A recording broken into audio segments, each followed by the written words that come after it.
رب العالمين والصلاة والسلام على المصطفى محمد وآله الطاهرين اللهم صل على محمد وآل محمد وعجل فرجهم واللعنة الدائمة على أعدائهم أجمعين إلى قيام يوم الدين رب اشرح لي صدري ويسر لي أمري واحلل عقدة من لساني يفقه قولي. السلام عليكم جميعا ورحمة الله وبركاته.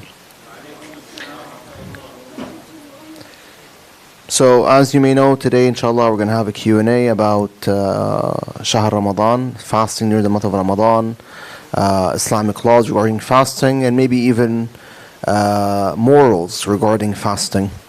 I'll start with a few words and then I'll give you the chance to ask your questions. Firstly, the moon was not sighted tonight as it was predicted. It was very unlikely for it to be sighted, and it has not been sighted, and we have not received any reports that anyone, any reliable reports that anyone saw it. So until now, tomorrow will be the 30th day of Sha'ban, the 30th day of Sha'ban, and Sunday inshallah will be the first of the month of Ramadan. Now, regarding fasting, as you know, it is an obligation. It's a worship. Are you guys with me, inshallah? Yes? We're focused?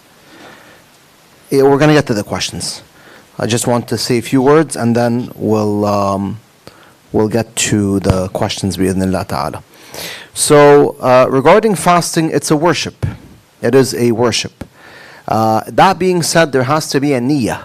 There has to be an intention when we fast.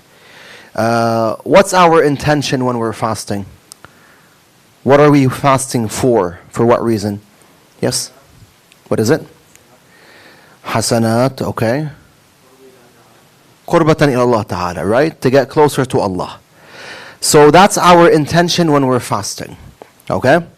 When we fast to get closer to Allah, which means if you're fasting because Allah wants you to fast, your intention is A-okay. As long as you know that you're fasting because Allah commanded you to fast and commanded us to fast, then your intention is what? A-okay.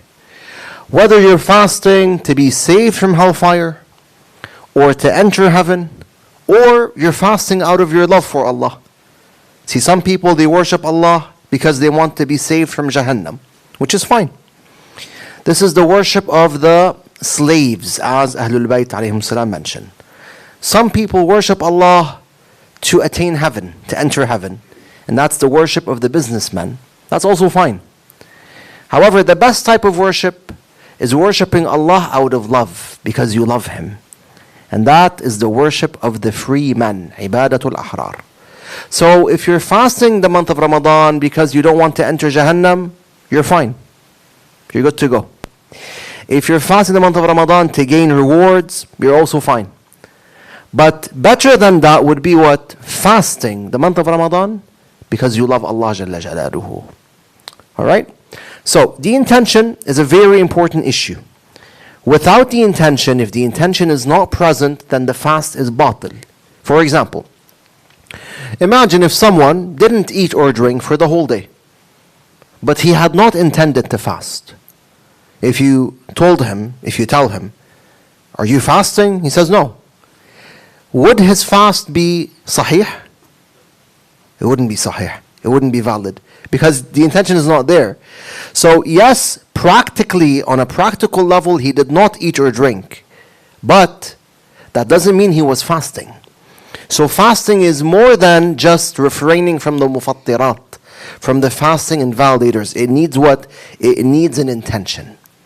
The intention has to start from the beginning of the day, meaning from what we call al-fajr al-sadiq, the real dawn, and must continue until maghrib. It has to start from the real dawn up until what? Up until maghrib. Now, determining the time for the real dawn, al-fajr al-sadiq, isn't too easy. Hence, for the sake of precaution, when you have a Shah Ramadan timetable, you'll realize there's a time for imsak, and there's a time for fajr. Okay, you'll find a time for imsak, a time for Fajr, a time for sunrise, a time for Salat al-Dhuhr, and a time for Salat al-Maghrib, meaning iftar. Why is there a time for Imsak and a time for Fajr? It's important to understand this. Can anyone tell me? Why is there a time for Imsak and a time for Salat al-Fajr? For Fajr. See, I gave you a hint. Yes?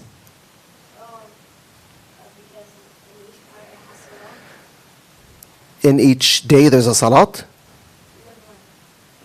You're right, every day there's Salat al-Fajr. Okay, we're getting closer to the answer. Bas afwan, he raised his hand first. Mushtaba? When to start what? Ahsantum. Okay. Rida, what did you want to say? You forgot. Sheikh Naim, you want to say something? Ihtiyat. Okay. So the time of Imsak is presented. Why? So you know by when you should stop eating and drinking and doing the mufattirat. Alright? To ensure that your fast is valid. The time of Fajr on the timetable is presented so you know what time you can pray. At what time you can pray Salat al-Fajr. Because at Fajr, during Shah Ramadan, we have two obligations, not one. If it wasn't the month of Ramadan, you have one obligation, which is praying Salat al-Fajr. But in Shah Ramadan, you have two obligations at Fajr time. The first one is starting your fast, and the second one is praying Salat al-Fajr.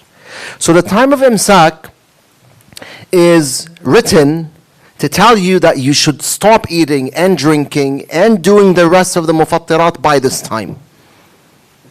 Whereas the time of Fajr is written to tell you by this time you can pray. If you pray after this time, the time of Fajr, your Salat al-Fajr will be valid. Let me give you an example to clarify what I'm saying. Suppose that based on calculations, the time of Fajr is at 4 o'clock. Based on calculations, astronomical calculations, the time of Fajr is at 4. Is there a chance that the real Fajr, al-Fajr al-Sadiq, begins before 4? Yes, there's a chance. Because I told you, determining the exact time of the real Fajr isn't too easy. It's not the easiest. So there's a chance that the real Fajr starts when? Before 4 o'clock. And there's also a chance it starts after 4 o'clock. So to ensure that our fast is valid and Salat al-Fajr is also valid, you'll find that on the month of Ramadan timetables, you'll have two times. The time of Imsak and the time of Fajr. The time of Imsak basically tells you, by this time you should stop eating, stop drinking, stop doing the mufattirat. And intend that your fast begins when the real Fajr begins. Jayyid? Whereas the time for Fajr, I'll get to your question inshallah. The time of Fajr is presented to tell you if you pray at this time, then you are praying after the start of Fajr. Why should you pray after Fajr? Because Allah wants you to do that. Allah doesn't allow you to pray a wajib salat from the 5 daily prayers before its time. You can't pray, for example, Salat al-Fajr at midnight. It's not time for it. You have to wait. You can't pray Salat al-Dhuhr during the morning, right? Someone might tell you, you know what, it's more convenient for me to pray Salat al-Dhuhr at morning. During, midday, I'm at work, I'm at school. It's kind of difficult to pray. Allah tells him, no. You have to wait. Once noon, the Islamic noon kicks in, then you pray Salat al-Dhuhr. I want you to pause your life, Allah tells you. Pause your life for a few minutes and turn to me in prayer. Same goes with Maghrib. You can't pray Maghrib before Maghrib. It has to be after the start of Maghrib. Meshi? So if the real Fajr based on calculations was at 4 a.m. for example, you'll see that the Imsak time will be, for example, at 3:45. And the Fajr time will be at 4:10. Why? To ensure that your fast is valid and to ensure that your prayer, Salat al-Fajr, is also valid. Is that clear? You had a question, brother? Well, from an Islamic perspective, they're not apart.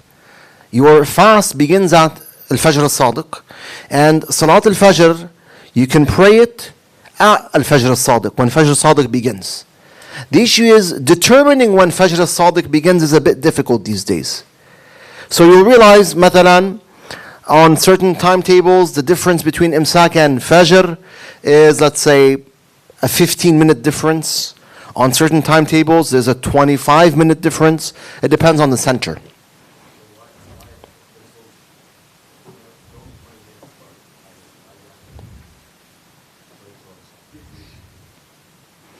Why do you have to wait till Imsak?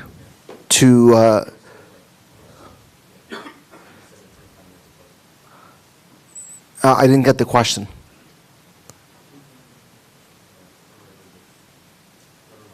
It's okay, it's okay. Yes.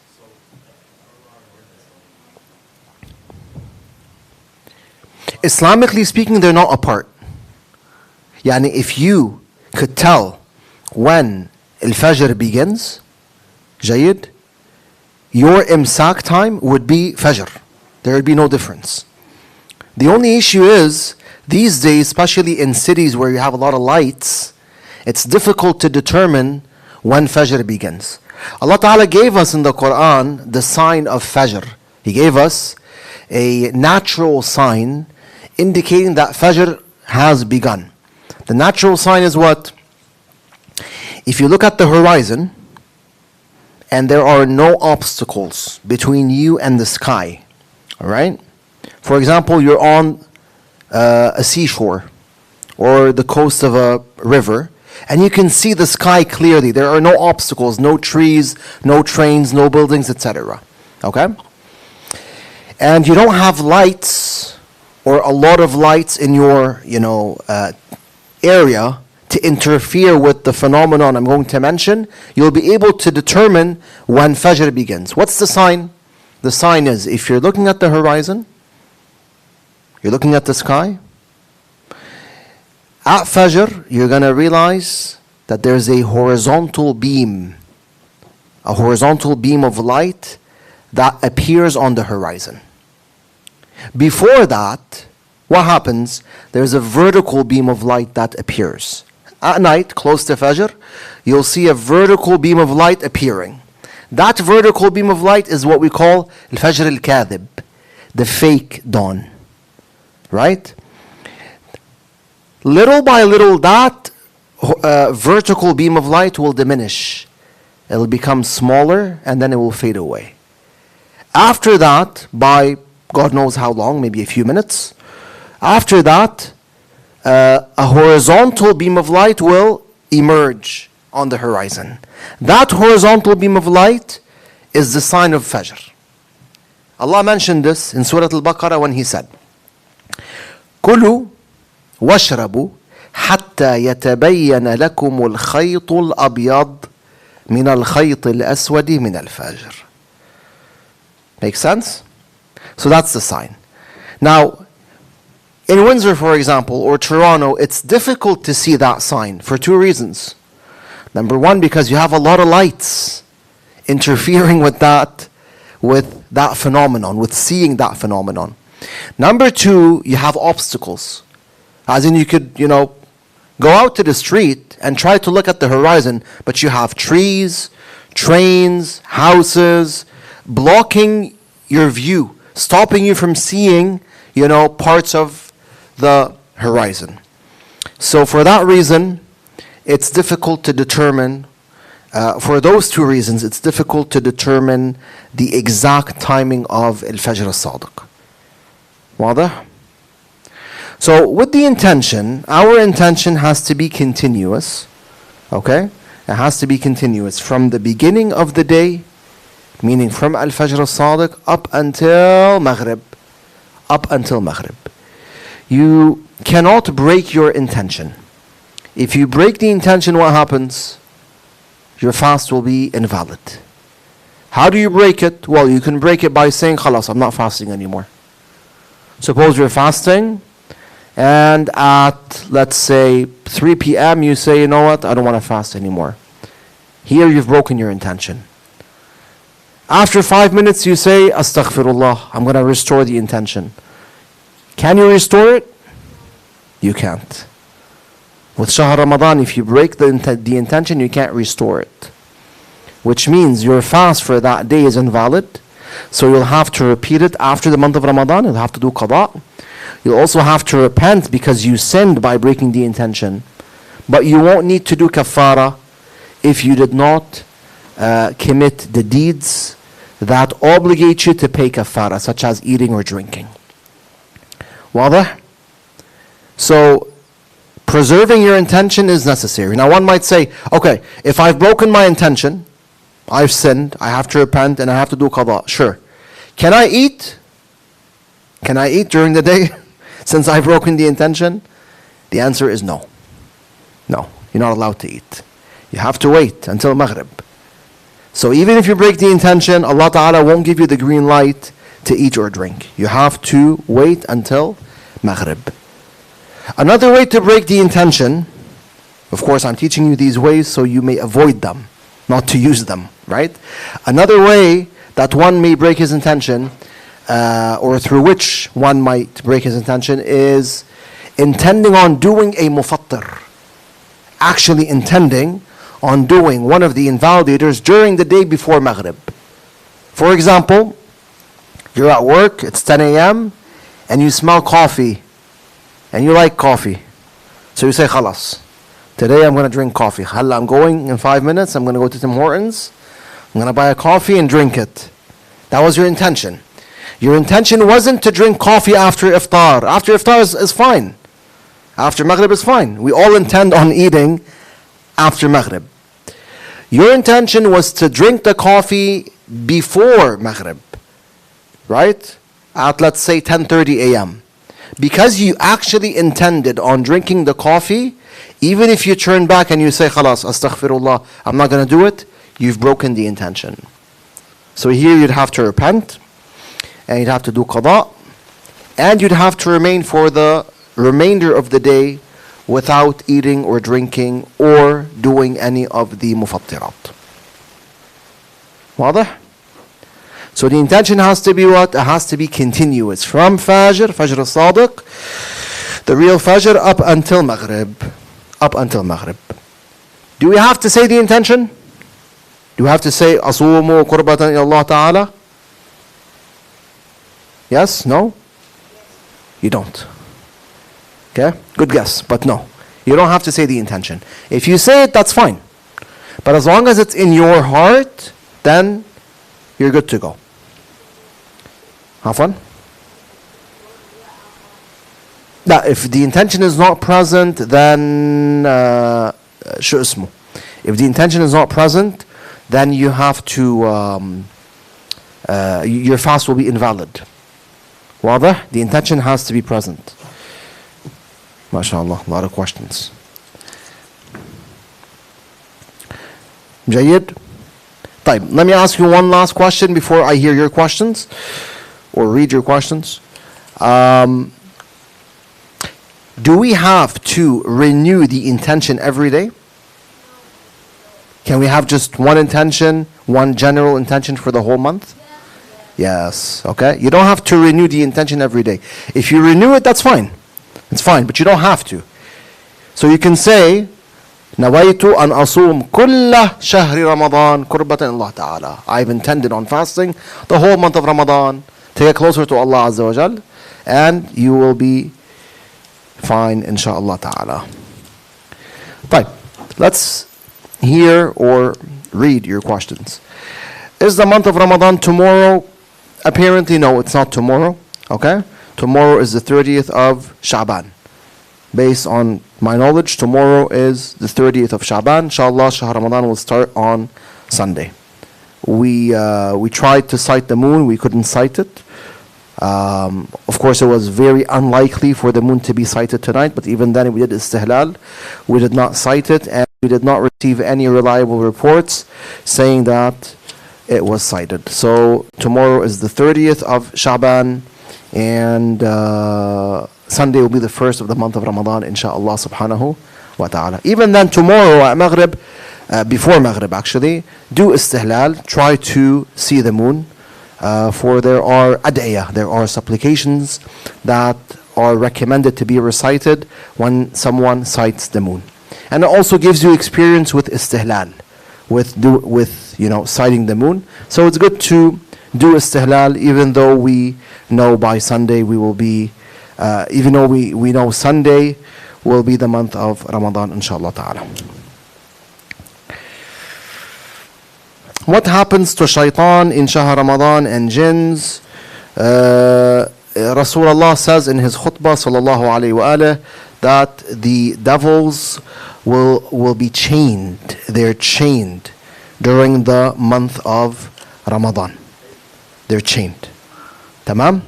So the devils being chained means what? Some scholars understand that it means they cannot do waswasa during the month of Ramadan.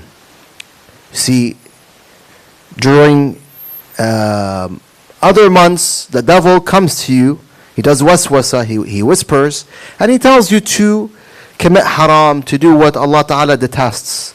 During the month of Ramadan, the Prophet says they will be chained. The devils will be chained. Bear in mind, when we say devils, we're not talking about all jinns. Some jinns are not devils. Some jinns are mu'mineen like you. They're good, they're pure, they're mu'mineen. In fact, they might have a high level of iman. But some jinns, unfortunately, are devils. Just as some humans are devils. You have humans who are devils, such as humans who try to deviate you. And so, the jinn shayateen are chained during the month of Ramadan, which means, according to some interpretations, they won't be able to do waswasa. Or, the least we can say, the least we can understand from this statement, the statement of Rasulullah sallallahu alaihi wasallam, is that their whispers and their works will be weakened during the month of Ramadan. That's the least you can understand from what the Prophet says when he says they are chained during the month of Ramadan. Yes, Habibi.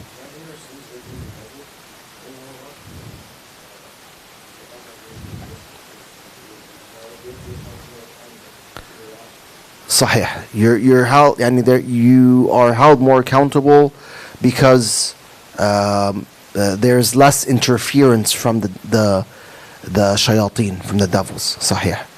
You're held more accountable. Sah. And also the month is very pure. You're fasting. The atmosphere is holy. So obviously sinning during the month of Ramadan is a big deal. Not to say that if someone sins during the month of Ramadan, he won't be forgiven. We're not saying that. But yes, this idea of being held more accountable is correct. Yes. Yes. Alayk salam, Habib rahmatullah. We have a question about atheism here. I'll leave it for later. Okay? We'll get to that inshallah. Let me check other questions.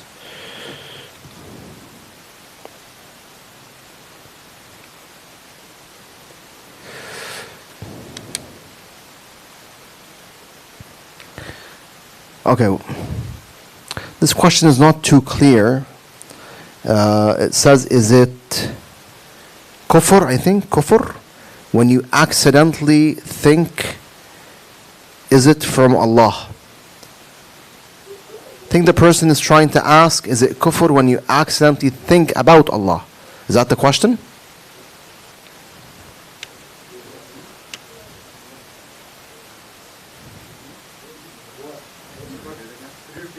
So, the question here says, is it, I think the word here is kufr, if I'm not mistaken, when you accidentally think, is it from Allah?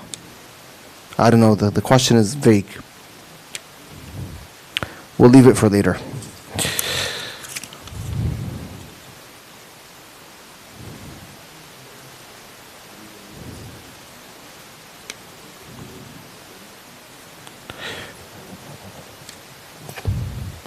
Whoever asked the question, rewrite it please, and I'll be more than happy to address it.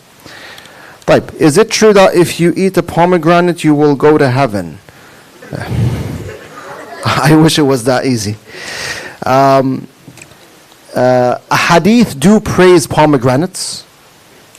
They do praise pomegranates.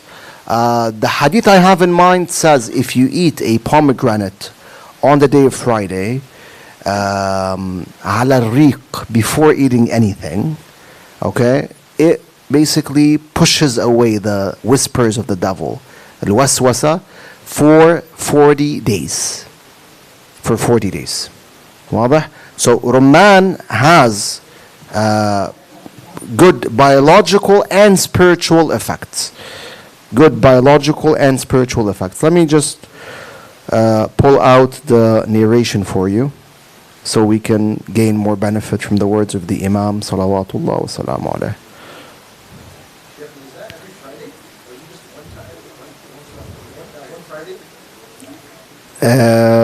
On Friday. It mentions on Friday, yes. Let me just pull out the hadith for you. Give me 1 second.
Okay, this is the narration over here. Okay, this is the narration. In Bihar Anwar, Allama al-Majlisi cites the book Al-Mahasin. It says that Imam al-Kadhim salawatullah alayhi said, من أكل رمانة يوم الجمعة على الريق نورت قلبه 40 صباحا. So the Imam says that if someone eats a pomegranate on the day of Friday, before eating anything, it will enlighten his heart. The heart here possibly means the soul. It will enlighten his heart for 40 mornings, meaning for 40 days, your heart will be enlightened. فَإِنْ أَكَلَ رُمَّانَتَيْنِ فَثَمَانِينَ يَوْمًا. If he eats 2 pomegranates, then it will enlighten his heart for 80 days. فَإِنْ أَكَلَ ثَلَاثًا فَمِئَةَ وَعِشْرُونَ يَوْمًا. If he eats 3 pomegranates, then it will enlighten his heart for 120 days. Then the Imam says, he says, وَطَرَضَتْ عَنْهُ وَسْوَسَةَ الشَّيْطَانِ. And it pushes away the whispers of the devil. This part could pertain to eating the 3 pomegranates, or it could pertain to eating even 1. There's 2 possibilities. Then he says, وَمَنْ طَرَضَتْ عَنْهُ وَسْوَسَةَ الشَّيْطَانِ لَمْ يَعْصِ اللَّهِ. The one who is protected from the whispers of the devil. وَمَنْ طَرَضَتْ, or you can say طُرِضَتْ عَنْهُ وَسْوَسَةُ الشَّيْطَانِ لَمْ يَعْصِ اللَّهِ. The person who is protected from the whispers of the devil, because the whispers of the devil are pushed away from him, that person will not disobey Allah. وَمَنْ لَمْ يَعْصِ اللَّهِ أَدْخَلَهُ اللَّهِ الْجَنَّةِ. The Imam says, and if a person does not disobey Allah, Allah Ta'ala will place him in heaven. Alright? So here the Imam alayhi salam is teaching us that certain foods affect what? Affect our behavior and help us in what? In gaining proximity to Allah subhanahu wa ta'ala. Which is not bizarre if you think about it, because at the end of the day, the soul and the body are connected, right? True, they're two different beings, but they're connected. They're connected. And so what you do with your body affects your soul to a certain extent. And sometimes the soul will affect the body to a certain extent. So this is the hadith. This is what I was referring to when I mentioned waswasat shaitan and the effect of eating rumana, eating pomegranate, on the waswasa of the devil. All right. طيب. You have a follow-up question? Have one? A question, yes.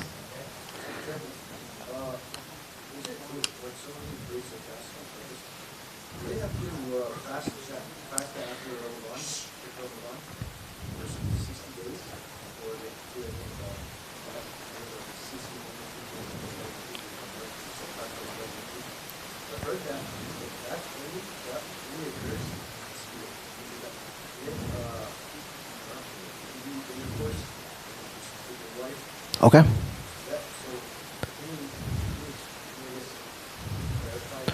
Yes, yes. Is that the question?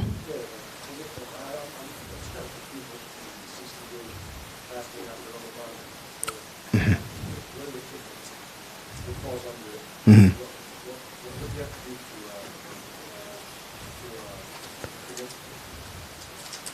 To do the kafara, right? Okay.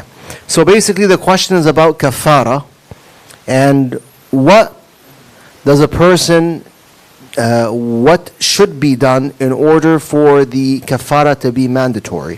When I say should be done, I mean what is the crime, if done, will obligate you to perform kafara. That's the question. Okay. طبعا we're talking about Shahr Ramadan, right? So we know that in Shahr Ramadan you're not allowed to break your fast willfully unless you have a valid Islamic excuse. What could be a valid Islamic excuse? Mathalan, you're sick. You're sick to the point where you can't fast. Fasting is harmful for you. So here Allah Ta'ala tells you, I don't want you to fast. Break your fast. Why? Because you're sick and fasting will harm you. So Allah Ta'ala tells you, I exempt you from fasting. Or for example, you travel. You travel, the conditions of traveling are fulfilled. You travel, for example, before Salat al-Dhuhr and come back after Salat al-Dhuhr to your city, Jayyid, and you cross what we call al-masafa al-shar'iyya, the distance that needs to be crossed in order to be a traveler according to Islamic law. In that case, you don't fast that specific day, the day in which you traveled, right? Traveling is an Islamic excuse. When a lady, for example, is on her menstrual cycle, al-hayd, she's also exempted from fasting. So, you are not allowed to break your fast during the month of Ramadan unless you have a valid Islamic excuse. Okay, suppose someone broke it willfully. He broke it. When does he have to pay kafara? Or when does he have to do kafara? Sayyid al-Sistani Damadullah, his opinion is that if you do one of the 5 following deeds, then you have to do the kafara. How many mufattirat do we have during the month of Ramadan? 10. Ahsantum, 10 mufattirat. 5 of them, 5 of these 10 will obligate you to do the kafara. Jayyid. What are these 5? Eating, drinking, intercourse, ajallakumullah, istimna, meaning doing a deed that ultimately leads you to janaba other than intercourse, and last but not least, remaining on the state of janaba willfully until fajr. Willfully until fajr. Okay? So these 5 will do what? These 5 will obligate you to do the kafara. What is the kafara? Al-Kaffara is freeing a slave, or fasting for 2 consecutive months, or feeding 60 poor people. جيد? That's what we call كفارة الإفطار العمدي during the month of Ramadan. كفارة الإفطار العمدي. Now, today, freeing a slave is not an option. Right? It's not an option. Because we don't have slaves. There are no male slaves and no female slaves. So now we're left with 2 options. The first one is fasting for 2 consecutive months, which is a bit difficult, right? The second option is, which is actually the third option, feeding 60 poor people. Usually this is easier for people, so they go with this option. You feed 60 poor people. Of course, there's a specific way of feeding them, and there are ahkam on what you need to do to feed those 60 poor people. But this is the kafara for the month of Ramadan. So, if someone willfully breaks his fast during the month of Ramadan by doing whatever we mentioned, then he has to repent, number 1. He has to do qada, meaning he has to make up the day in which he broke his fast. And on top of that, he has to do the kafara. So, suppose that he does the kafara, and he chooses to fast 2 consecutive months. He will have to fast 2 consecutive months plus a day. Why plus a day? Plus a day of qada. Because he missed 1 day. Makes sense? So that is what needs to be done. If you break your fast willfully during the month of Ramadan, you have to repent, you have to do qada, and you need to do kafara. If, of course, you do one of the 5 deeds that we mentioned.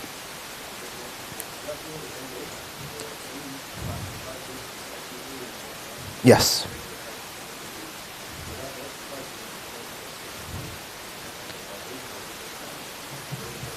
This is for 1 day. Yes.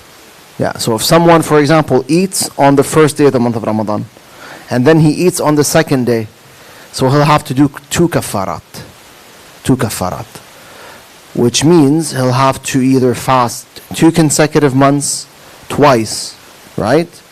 So he'll have to fast 4 months in total, right? If he wants to go with that option. Or he can go with the other option, which is feeding 60 poor people, right? Twice. That's also an option.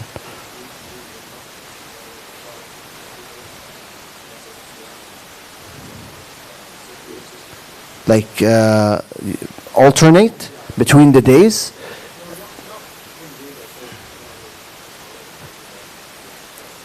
Yes, yes.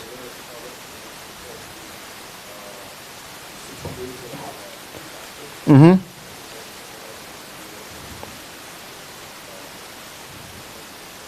No.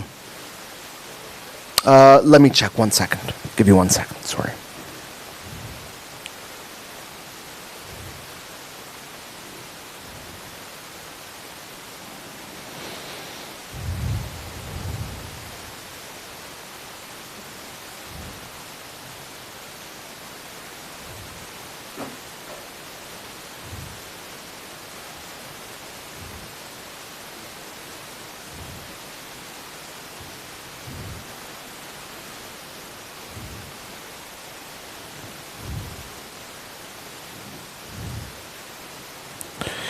Al-Kaffara, over here.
Okay, couldn't find it here, but I'll find it for you, inshallah. Mesha? No problem.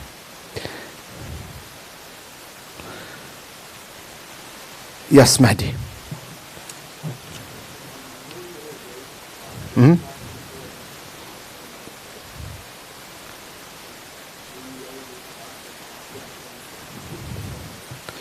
Yes. If you don't fast it, right? If you don't fast it. So when you have to do qada of the month of Ramadan, okay, it's not wajib to fast it before the next Shahr Ramadan. It's not wajib, but it's better to avoid what? To avoid fidya. Because if you purposely delay the qada until the next month of Ramadan, you'll still have to do qada, and you'll have to pay a fidya, which is called kafarat al-ta'khir, for delaying the qada until the next Shahr Ramadan. The fidya is giving approximately 3/4 of a kilogram of food to one poor person per day. عرفت كيف؟ So مثلا, if I had 4 days of qada, which I did not do purposely, I did not make them up, until the next Shahr Ramadan, I'd have to pay 4 fidyas. جيد, 4 fidyas, which is, each fidya is about 3/4 of a kilogram of food given to one poor person. تمام? Yeah. هلا Sayyid al-Hakim قدس سره, he views that al-fidya is a bit more than 3/4 of a kilogram of food. So if you're a Sistani follower, adding a bit of weight to that, a bit more food to the fidya would be better. But Sayyid Sistani, his opinion is fidya, the amount of food that has to be given for a fidya is approximately 3/4 of a kilogram.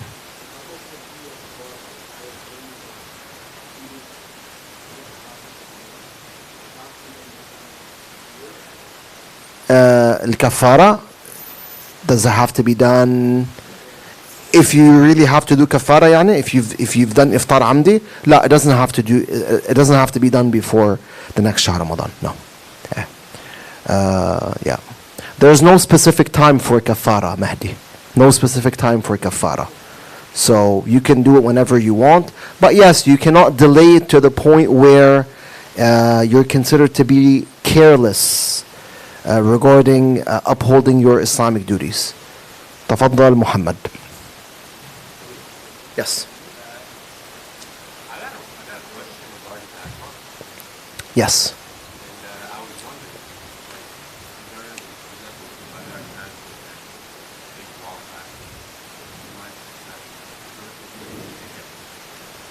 The puffer, right? Puffer? Okay. 1 second.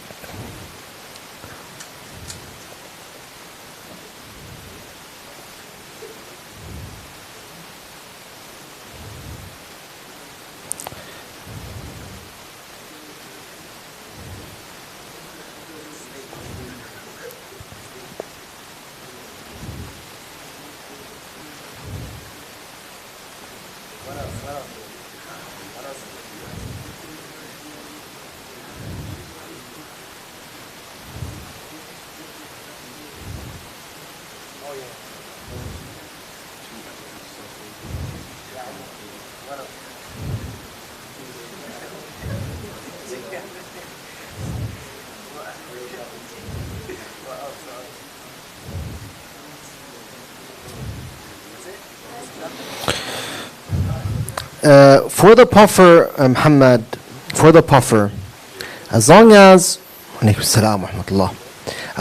you're not swallowing any substance, okay? You're not swallowing any substance, like there's no substance, no liquid or solid that is going down your esophagus, okay? And the substance that the puffer is basically throwing into you is going directly to the lungs, جيد, then you're okay, according to Sayyid Sistani. So when you use the puffer, you have, ما بعرف, if you can call it gas, maybe it's gas. نعم.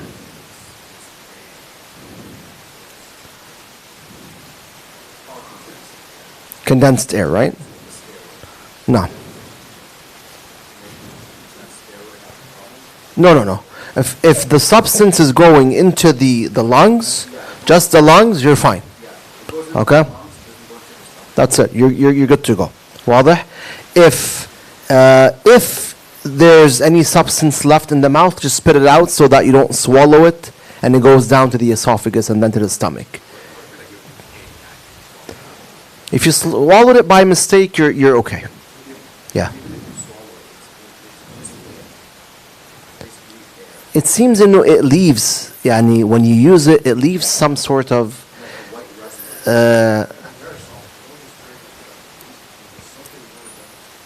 أحسنتم. No. No. So there's no way it goes to your stomach, but it does leave a white substance. No. That white substance is and you have to, when you take the inhaler, you have to hold your breath. Then you have to like take a deep breath, hold it, then breathe in. No. No.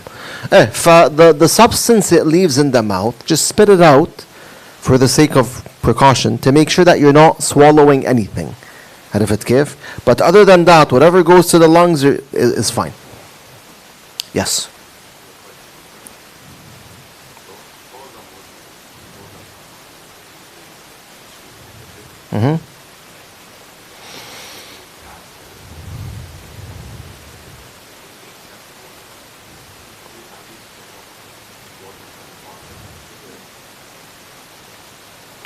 So someone is dying in front of you?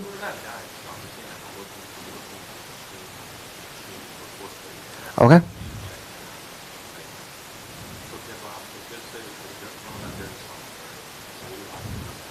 No. Well, there are details here.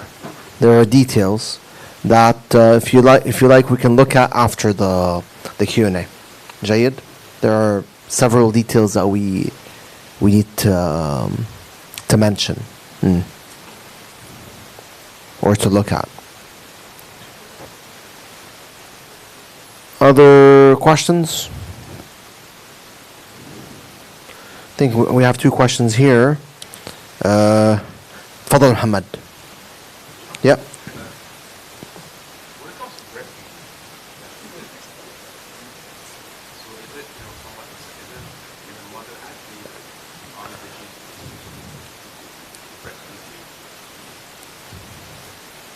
Can she break her fast, you mean? To breastfeed? That's the question. It depends on the case. Here, let me pull out the fatwa for you so we can explain it. Give me 1 second.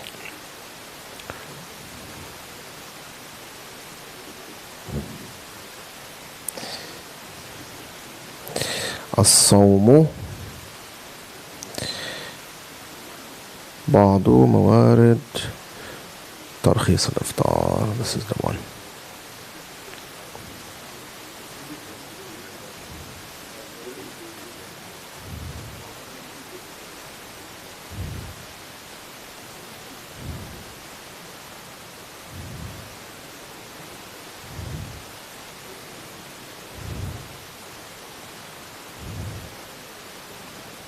Okay, so here, Muhammad, we have several details to mention. Sayyid Sistani says, okay, I'm going to read the Arabic and explain it to you.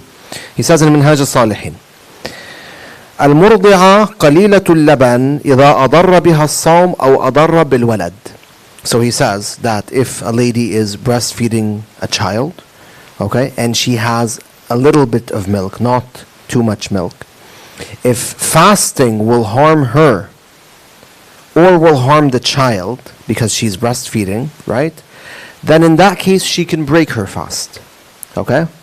But in the next paragraph he will mention a condition that needs to be fulfilled for her to be allowed to break the fast. So keep that in mind.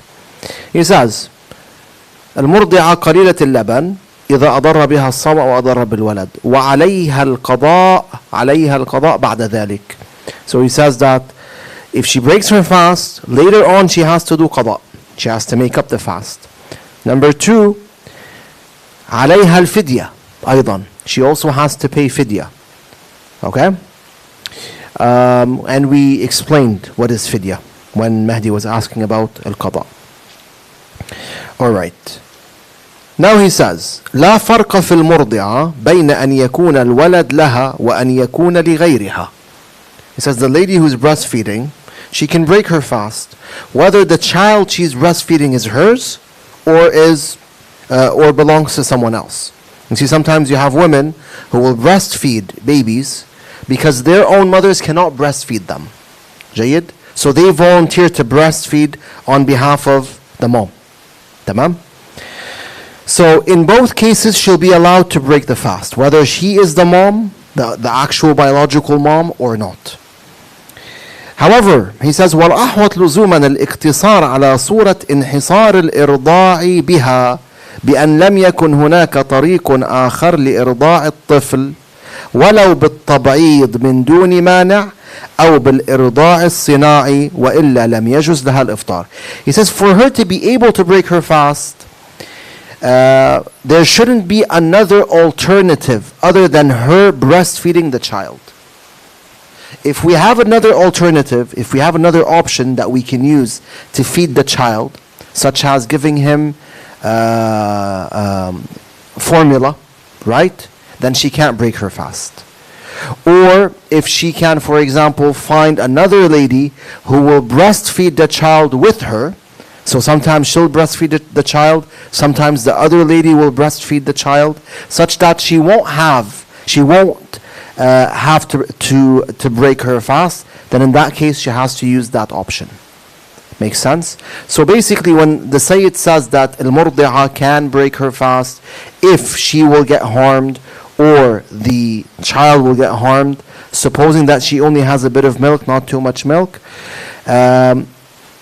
she can break her fast when her breastfeeding the child is the only option we have to actually nourish the child. But if we can do so using other alternatives, then we have to take the other alternatives and then she will have to fast. واضح؟ مشتبه.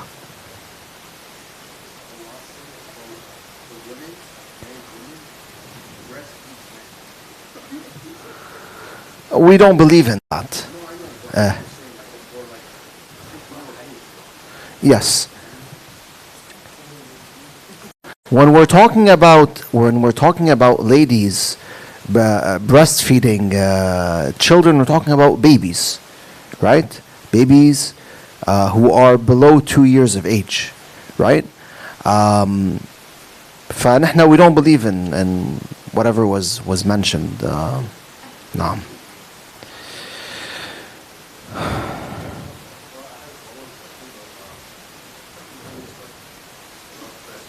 Yes.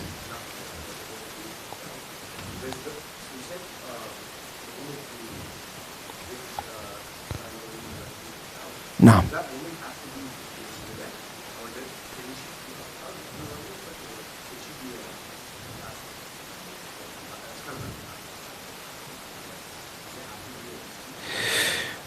It's definitely preferable. Does she have to be? I'm not sure at the moment. I need to make sure.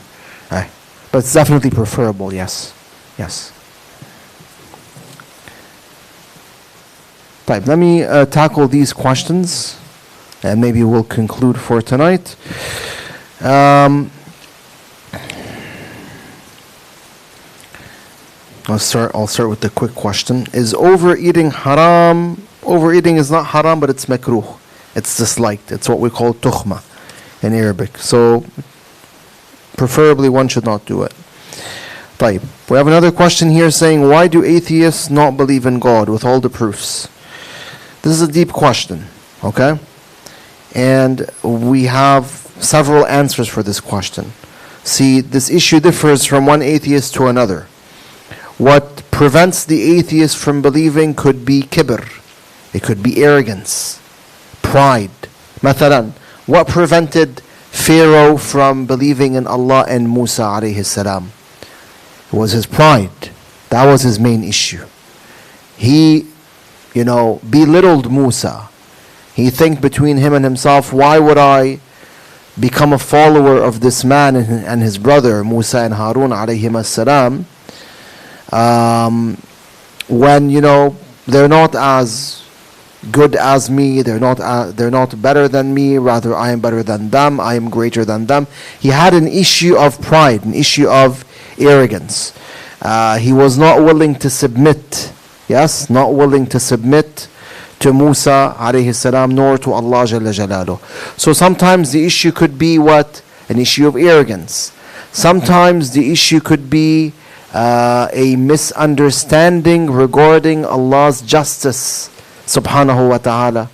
The atheist unfortunately has a shubha, and he misunderstands Allah's actions, thinking that Allah subhanahu wa ta'ala is what? Is not fair, He's not just, waliyadu billah.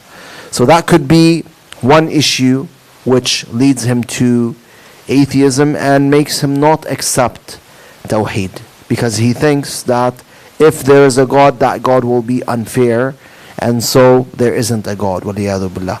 Which is not the case, of course. Allah Ta'ala is the all-just. He does not commit any injustice. But understanding His justice and how it works is very important.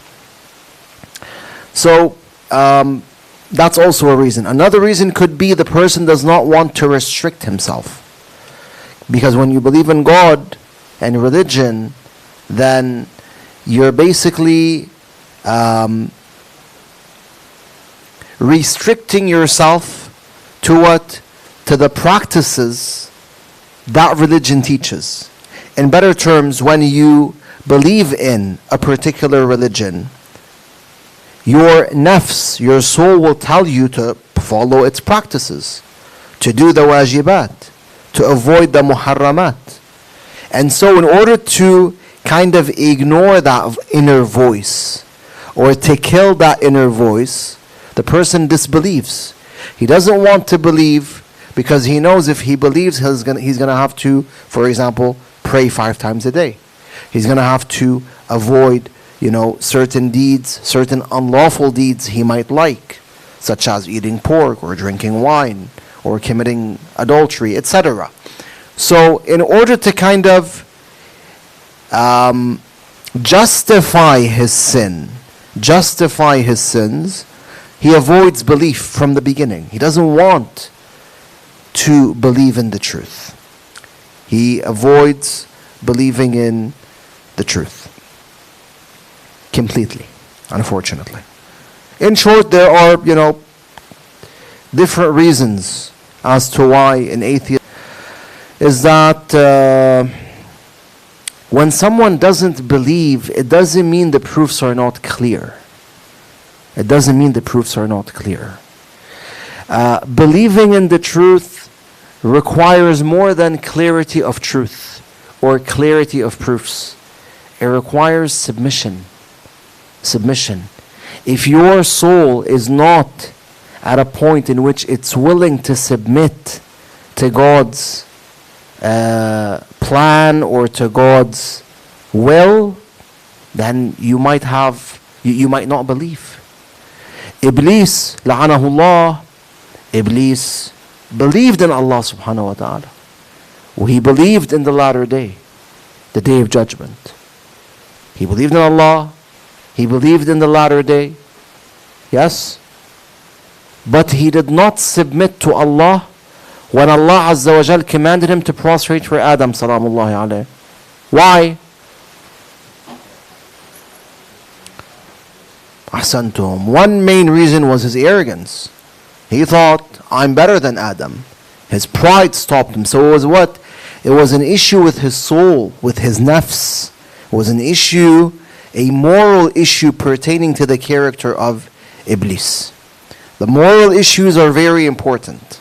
When there's a moral issue, when there's a defect, depending on the defect that lies within the character of this individual or that individual, it might prevent him from actually believing.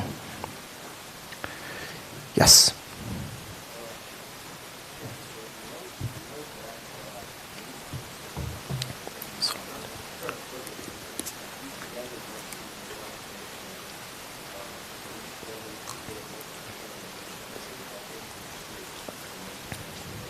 No.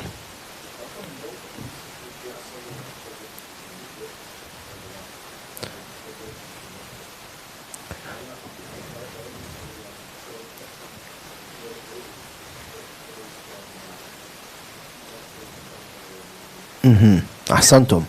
So why do we prostrate on Turbat al-Husayn salawatullah alayhi, the turba of Karbala? The answer is, we've been told by Ahlul Bayt salawatullah alayhim that the best turba we can use to prostrate on in salat is the turba of Imam al-Husayn. They're the ones who taught us this.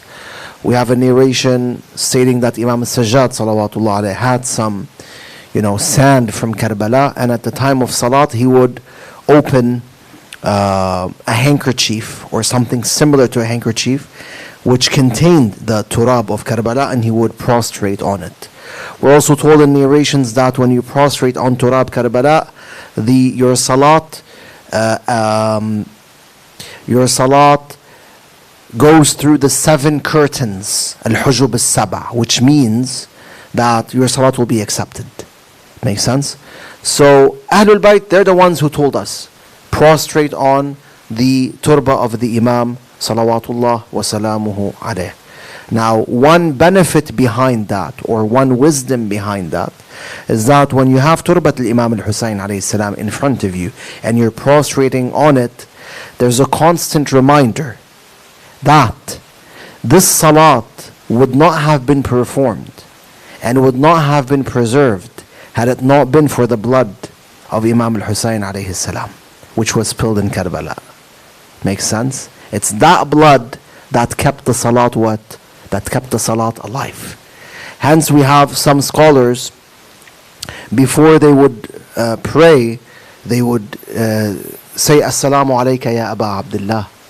Right before salat, Assalamu alayka ya Aba Abdullah, Allahu Akbar. Why would they send salam to Imam al-Husayn alayhi salam? Because they knew, had it not been for Imam al-Husayn, no one would be praying today to Allah subhanahu wa ta'ala. Naam. Yes.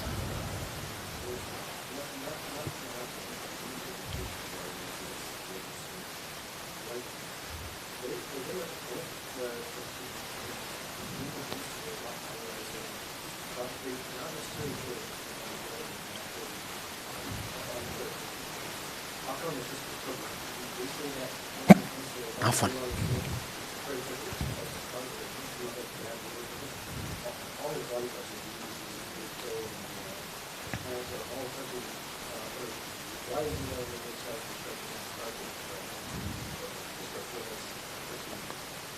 Oh, this is simple. See, with ahkam, with Islamic laws, we take our ahkam from Al-Quran and Ahlul Bayt, salawatullah alayhim. They're the ones who tell us what we need to do and what we can't do, right?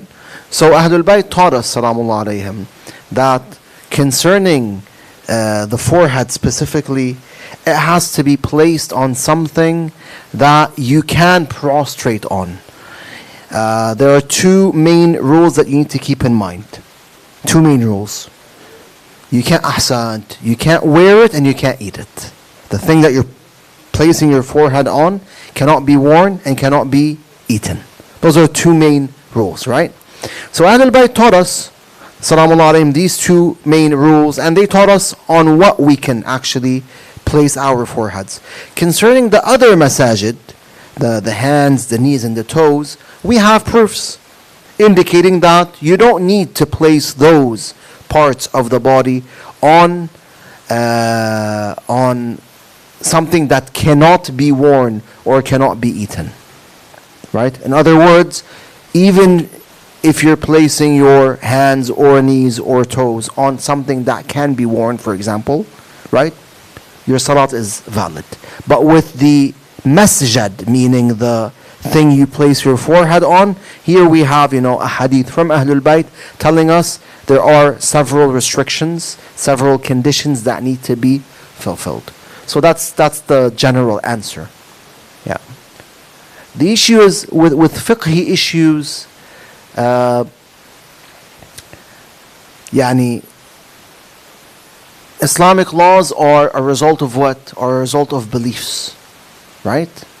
You perform the Islamic laws because you believe in Islam, right? So when you want to have a conversation, a fruitful conversation with, for example, a Sunni brother or sister in Islam, it would be wiser to do what? To speak to them about aqa'id, about beliefs. Supposing, of course, that you're qualified for that, right? You're qualified to have such discussions or debates, friendly debates with Sunni brothers or sisters. It would be better to have a aqa'idi discussion, right? Because the fiqhi discussion won't get you too far. It won't get you too far. At the end of the day, if you tell him, you know what, why do you pray in this manner or that manner? Why do you do this or that? He'll tell you, based on my madhab, I'm allowed to do this, or I shouldn't do that.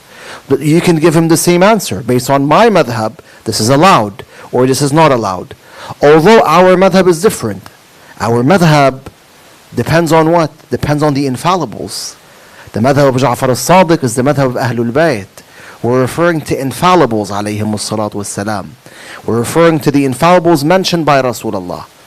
But with all due respect to, other Islamic sects, we don't have narrations by Rasulullah telling us that you need to follow, let's say, Abu Hanifa, or Malik, or Ahmad bin Hanbal, or the other Sunni Imam. What was his name? Shafi'i, right? You don't have a hadith telling you to follow those people, right? But you have a hadith saying what? إني تارك فيكم الثقلين كتاب الله وعترة أهل بيتي ما إن تمسكتم بهما لن تضلوا بعد أبدا. مضمون الحديث, right? You have a hadith saying, hold on to Ali ibn Abi Talib, hold on to, Al-Hasan wal-Husayn, Ali ibn al-Husayn, Muhammad bin Ali, Ja'far bin Muhammad, and the rest of the Imams, salawatullah alayhim.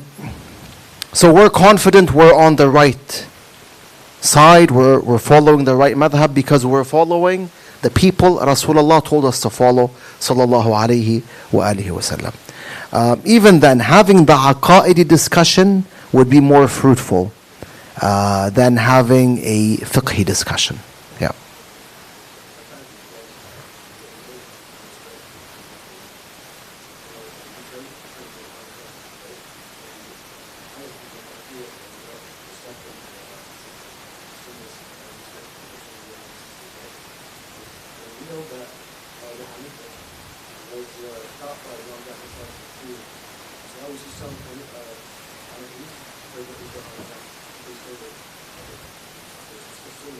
No. No.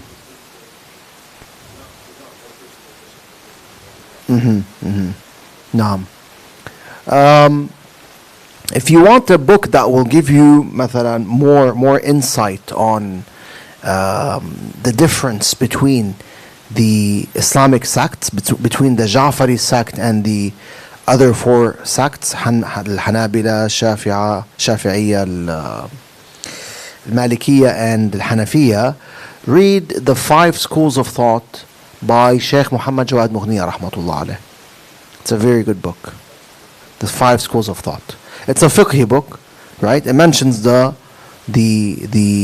essential Islamic laws based on the 5 schools of thought. So it compares basically between what the Ja'fari madhab says and what the other 4 Sunni madhab say.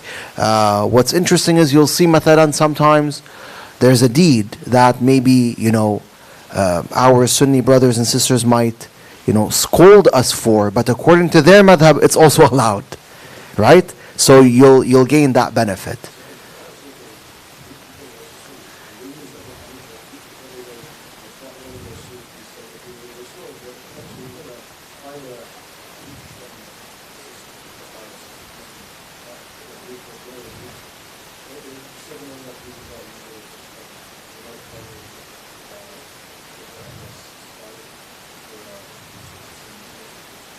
They might follow a different scholar. No. صحيح. He's the founder of basically الحنفية, the Hanafi sect. نعم. Muhammad.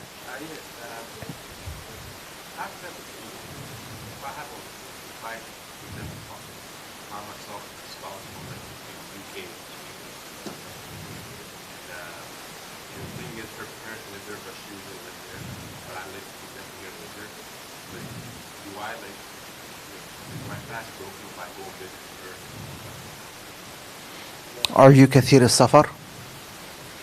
Do you travel excessively? Okay, so supposing you're not كثير السفر, you don't travel excessively, and you're going to visit her during the month of Ramadan, right? You're going to the UK, right? So you're traveling. You're traveling, more than 44 kilometers. You're traveling thousands of kilometers, right? So you're definitely a traveler as long as the rest of the conditions of traveling are fulfilled. And so when you are in the UK, yes, you cannot fast. You cannot fast. Makes sense? Now the day you leave from here to the UK, suppose you're flying from Toronto to London, England, right? So if your flight is during the afternoon, it's after Salat al-Dhuhr, and you reside in Toronto, you will fast that day. واضح?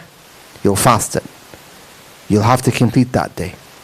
If you don't reside in Toronto, and you have to start the travel, you're in Windsor, for example, you have to drive for 4 hours, approximately 400 kilometers, to get to Toronto, and you go there before Salat al-Dhuhr, such that when Salat al-Dhuhr arrives, you are what? You are outside Windsor. Okay? You are outside Windsor.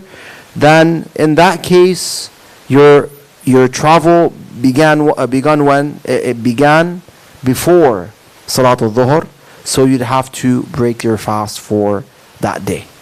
جيد? Now, you go to the UK for, ما بعرف, let's say 7 days. During those 7 days, you're a traveler, so you can't fast. Now, on the day you return, suppose that you leave, let's say, the UK at night. So you fly at, ما بعرف, 12 a.m. Okay? And you arrive to your home city, suppose at مثلا 5 a.m. Okay? I'm just giving random numbers here. In this case, you fast the next day because you're back in your home city, in your watan. Make sense? Yeah.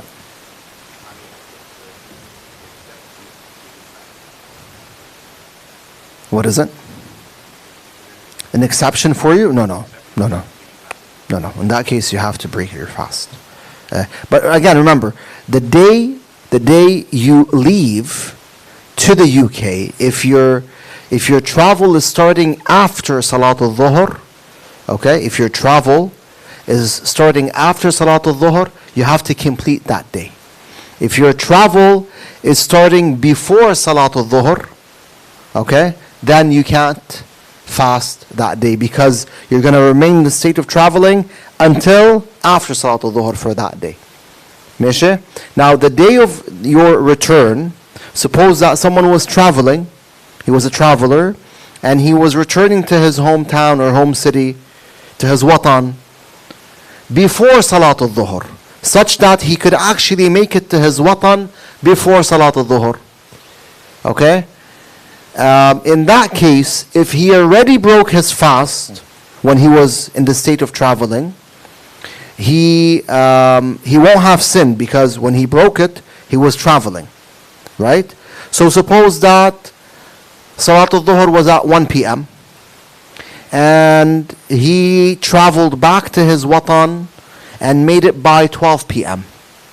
But he had already broken his fast. He had, let's say, eaten an apple on the way. Here, he won't have to continue the fast for that day because he wasn't even fasting, right? He wasn't even fasting. He won't have sin because he ate as he was traveling, but he will have to make it up later on. However, if he doesn't break his fast, if he does not do any of the mufattirat, and actually leaves, starts the travel and reaches his watan before Salat al-Dhuhr, then when he reaches his watan, he can renew his intention. He can do tajdeed al-niyyah. He intends that he's going to fast that day, and he fasts. He will fast that day. Yes.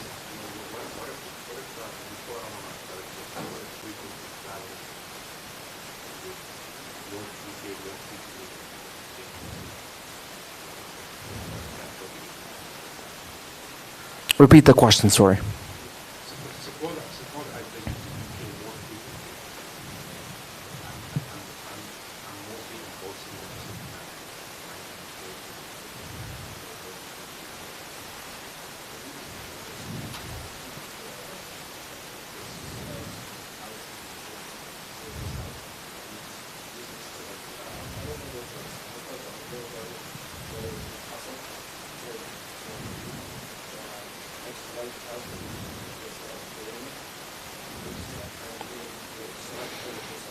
Well, here we have a lot of details to cover, but let me try to simplify things for you. If Muhammad, if you have two watans, two places that are both your watan, okay? When you are in your watan, you're not traveling. You're not a traveler. Even if those two places are, hundreds of kilometers apart or thousands of kilometers apart. Jayyid, if you have two places that are your watan, then in your watan, you're not a traveler. So you fast, that's fine. Makes sense? You fast. But in order to get from your first watan to the second watan, you might need to travel. If there are hundreds or thousands of kilometers between the two places, you're going to have to travel to get to your second watan. So when you travel, okay, the ahkam of traveling will apply. If you're traveling after Salat al-Dhuhr, you have to continue the fast for that day. If you're traveling before Salat al-Dhuhr, such that when Salat al-Dhuhr arrives, you're still traveling, then you have to break the fast for that day. واضح؟ طيب. But when you get to the second watan, خلاص, the next day, suppose that you had broken your fast when you were traveling, the next day, after reaching your watan, you're going to have to fast it. Because you're in a watan. Make sense? جيد. Same applies if you are kathir al-safar. If you are kathir al-safar, according to Sayyid Sa'id al-Madhullu, you're someone who travels excessively, then even if you travel, you have to fast. And you have to pray tamam. Kathir al-safar, the person who is kathir al-safar, fasts at all times, okay? When it's wajib to fast, of course. And he has to pray tamam. That is the general ruling for kathir al-safar. But remember, I'm trying to simplify things. I'm not going into details because there are lots of details to look at. But in general, kathir al-safar, the person who, travels excessively, that person, Allahumma salli ala Muhammad wa ala Muhammad, he has to pray tamam when he travels, and he has to fast even if he's traveling. Abu al-Fadl, and then Sayyidina, then Sheikh Naim. Yes.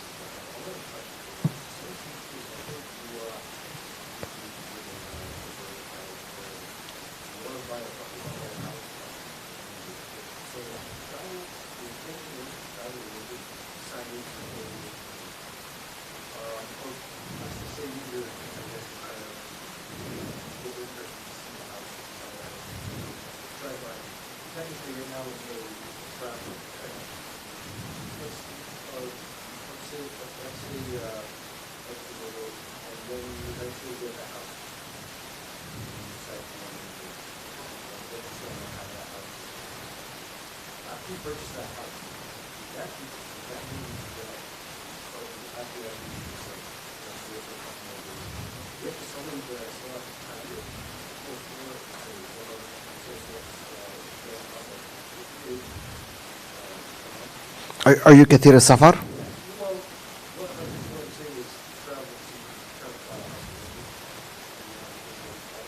Okay. Okay.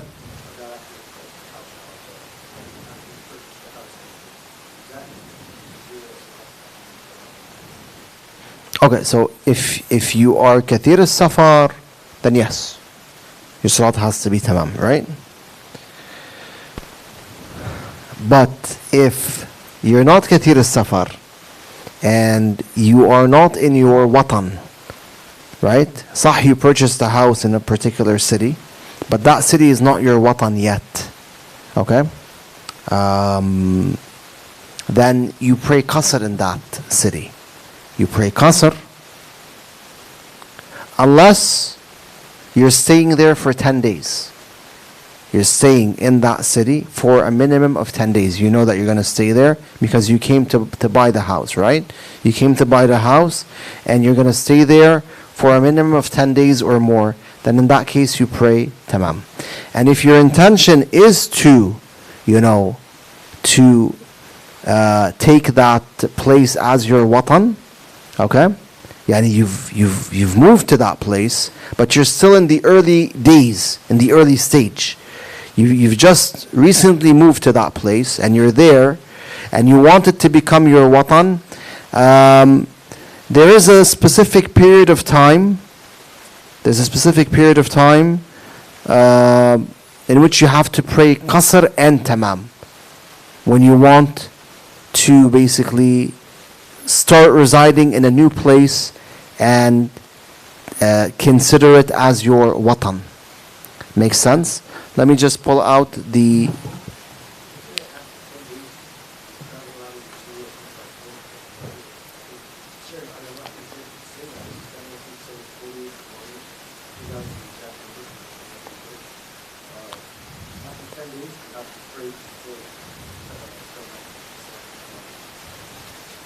If you're staying in a specific location, you're staying for 10 days or more, جيد, you're staying in a specific, مثلا, say, a specific neighborhood, right, for 10 days or more, or a specific city for 10 days or more, supposing it's not a mega city, like it's just your average city, then yes, in that case,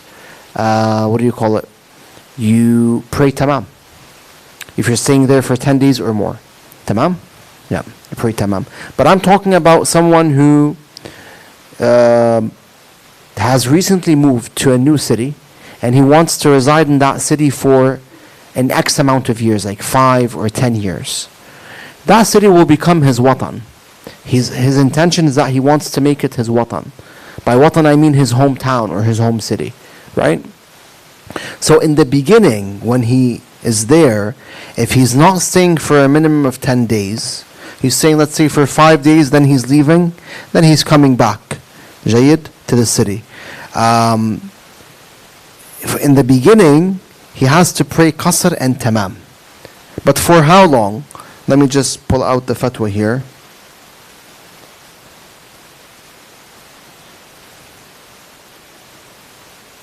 More questions? Okay.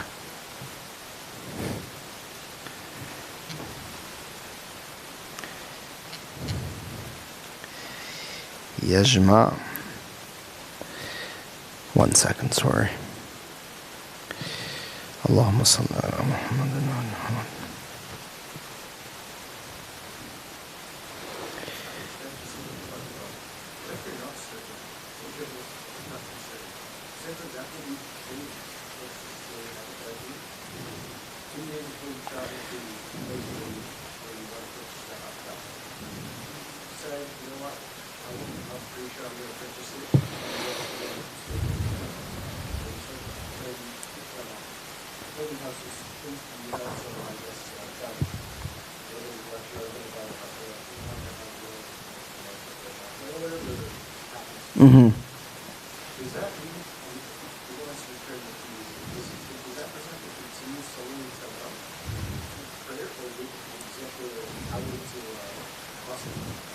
Well, the thing is, when you go to a new city, right?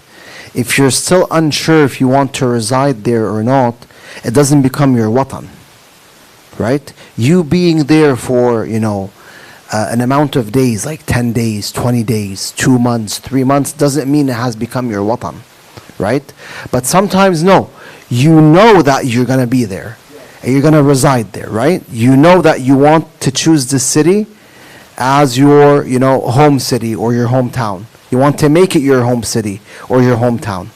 And so you purchase the house, you buy it, and you come to the city. Now your intention is, I'm going to stay here for 5 or 6 or 7 years. Jayyid. Here, it becomes your watan, right? But can I pray tamam from day one? That's the question. That's what you're saying? Okay. So the fatwa says, okay? Apparently we have a few questions about what I'm saying right now, so hopefully with this fatwa things will be clearer. The fatwa says, لا يكفي في ترتيب أحكام الوطن مجرد نية التوطن. So Sayyid says that when you want to make a specific place your watan, having the intention of it becoming your watan is not enough. So for example, I want, to start residing in London, Ontario. I want to make London my new watan, right? Type. So, I go to London, and on the first day in which I live in London, can I pray tamam? My intention is that London will become my watan. Sayyid says no. The intention itself is not enough. So what should be done? لا يكفي في ترتيب أحكام الوطن مجرد نية التوطن بل لا بد من الإقامة لمدة كشهر مثلا يصدق معها عرفا أن البلد وطنه ومقره. So he says, on top of the intention, the person has to stay in the place he wants to take as his watan. He needs to stay in that place for an amount of time, such as a month. He gives the example of a month. He has to stay in that place for an amount of time such that the people of that place, the people of that city, will consider him to be from the inhabitants of the city. Before that period of time passes, he cannot pray tamam. So what should he do? He says, وَالْأَحْوَطْ لُزُومًا قَبْلَ مُضِي تِلْكَ الْمُدَّةِ الْجَمْعَ بَيْنَ الْقَصْرِ وَالتَّمَامِ. Based on mandatory precaution, before that period of time passes, he has to pray qasr and tamam. So when he prays dhuhr, asr and isha, he has to pray qasr and also pray tamam. So he prays 4 rak'ahs for Salat al-Dhuhr, then 2 rak'ahs for Salat al-Dhuhr, for example. 4 rak'ahs for Salat al-Asr, then 2 rak'ahs for Salat al-Asr. Same goes for Isha. Fajr and Maghrib, these prayers remain the same because they don't become qasr when you're traveling, right? This is supposing, of course, that what? Supposing that he's not staying for at least 10 days in, let's say, London, Ontario.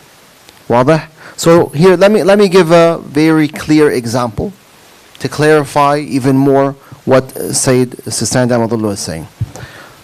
Let's take the example of London again, right? I want London to be my watan. Khalas, I've purchased a house there and I've went to London. طيب. I go to London knowing I'm going to stay there for 5 days. Then I'm going to leave again. I'm going to go to, let's say, Sudbury. So I'm going to I'm going to initiate a new travel. Then I'll be back in London because London will become my watan. Knowing that my intention is that London will be my watan and I'm staying there for 5 days. How do I pray during those 5 days? I pray qasr and tamam. Qasr and tamam. Makes sense? When I'm in London. Jayyid.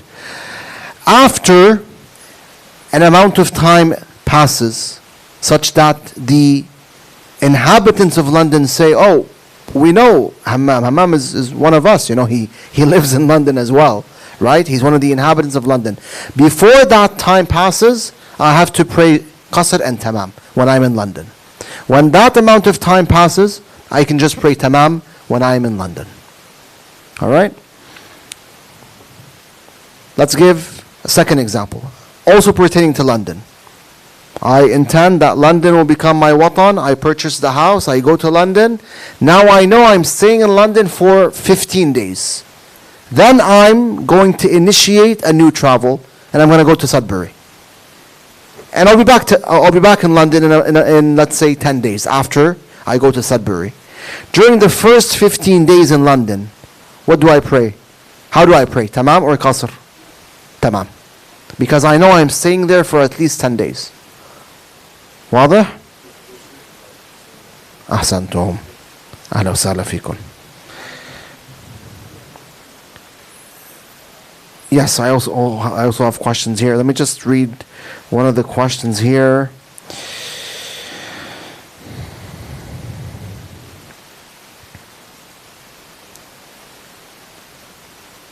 What if someone travels and comes back before Dhuhr on the same day? Okay, so if someone travels and comes back before Dhuhr on the same day, we have two scenarios. Scenario one, you travel, and after reaching Hadd al-Tarakhus, you eat. You finish the travel, you complete the travel, and you come back to your watan. Here, because you ate, you've broken your fast. So for that day, you cannot fast. You cannot fast. You can refrain from doing the mufattirat for the rest of the day. The choice is yours. But you can't fast. So you'll have to make up that day. The second scenario is you travel before Dhuhr and return to your watan before Dhuhr, but you don't do any of the mufattirat.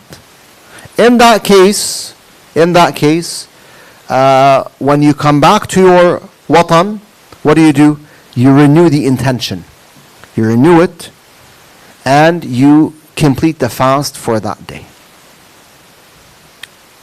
Make sense?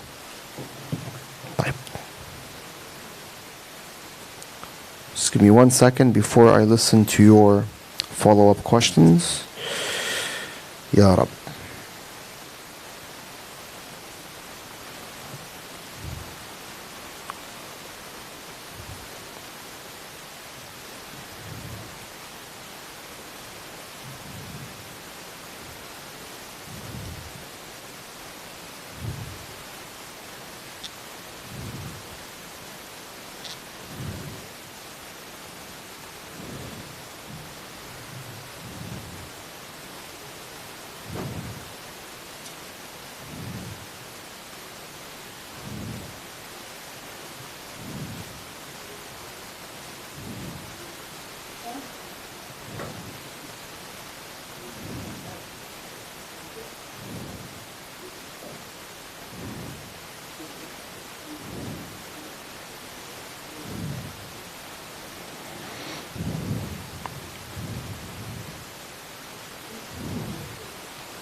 Yep, so please keep in mind that when someone travels before Salat al-Dhuhr and comes back to the watan before Salat al-Dhuhr, if he has not done any of the mufattirat, he has to complete the fast for that day. He has to complete the fast for that day.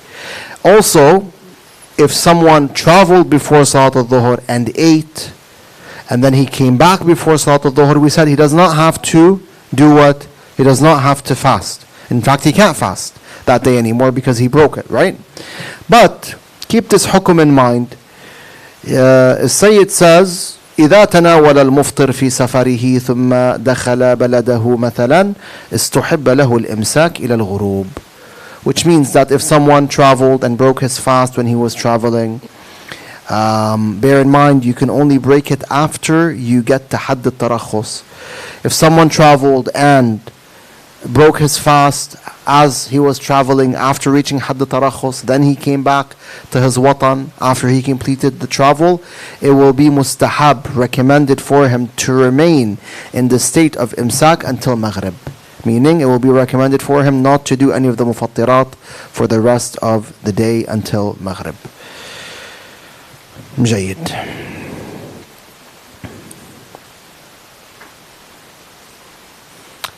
What was your question? Let's hear Saleh first and then we'll come to you. Fadl Saleh.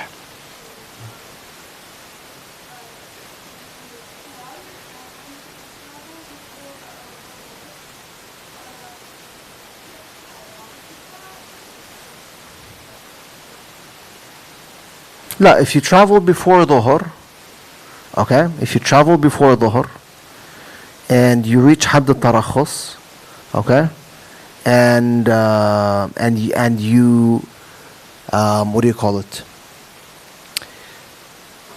And you know that you will not come back to your watan until Salat al-Dhuhr, then in that case you can't fast. واضح? You can't fast because you know that you're gonna remain in the state of traveling until Salat al-Dhuhr arrives. جيد?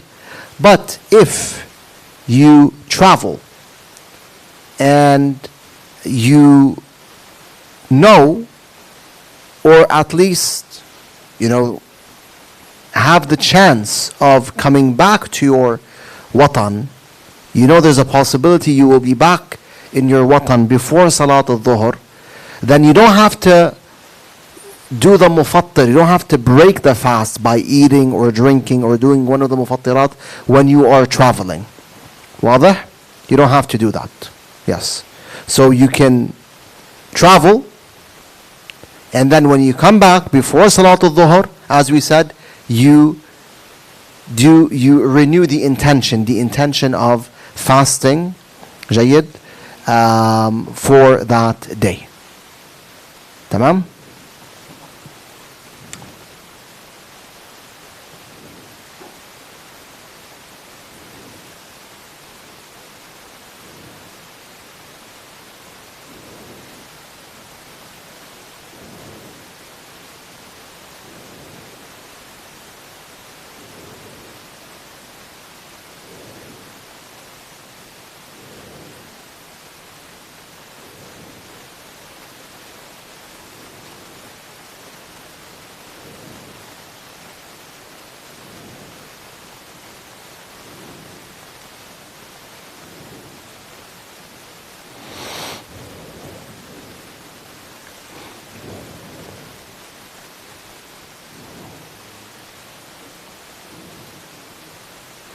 Okay.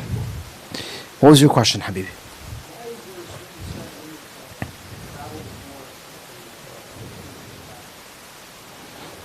Obviously, it has to be the hadith.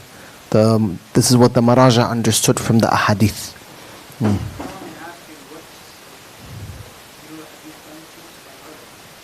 Not at the moment, no.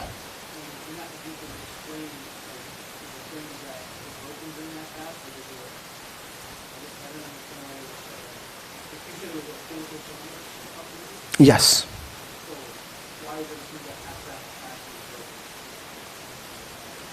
Well, it's not that your fast is broken when you travel 44 kilometers.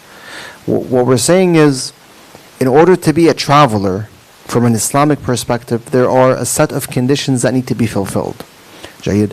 One of them is that you need to cross a distance that equates approximately 44 kilometers. According to Sayyid Sistani's opinion.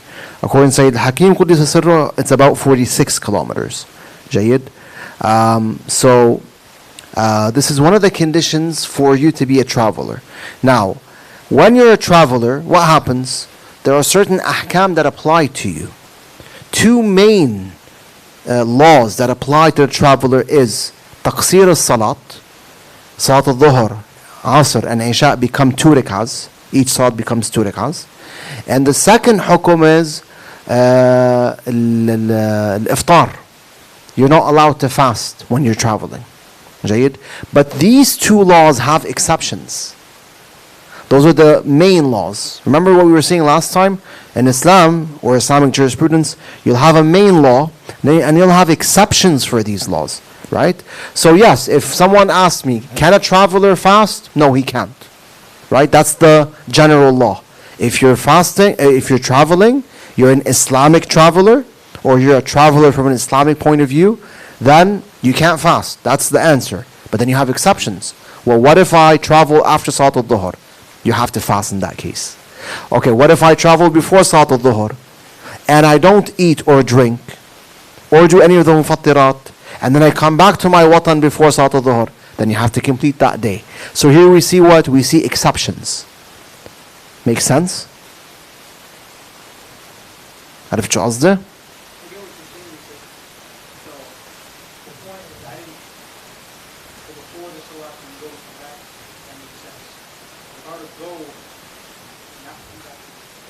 نعم. Yes, if you go before Salat al-Dhuhr, if you travel before Salat al-Dhuhr and you're not back before Salat al-Dhuhr, then regardless of actually eating or drinking or doing any of the mufattirat, you're going to have to break the fast for that day.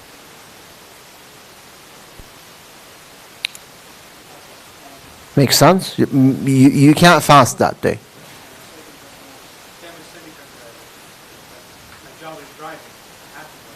Okay.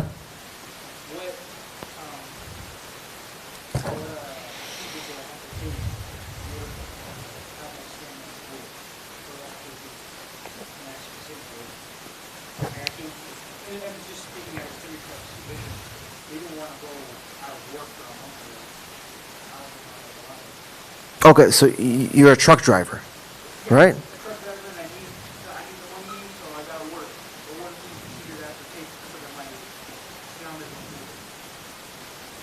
Okay, well, we said if you are kathir al-safar, if you're someone who travels excessively, then you continue the fast.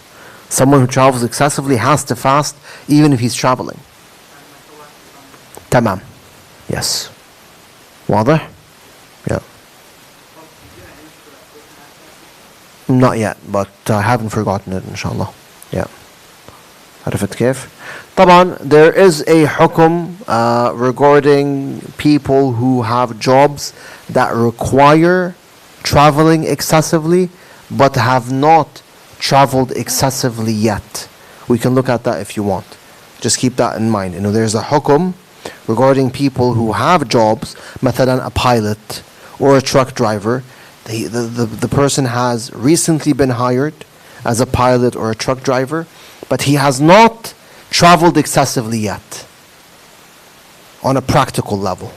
Okay? But he will travel excessively in the future. Okay, there's a hukum for such people that we can look at if you'd like. Yes.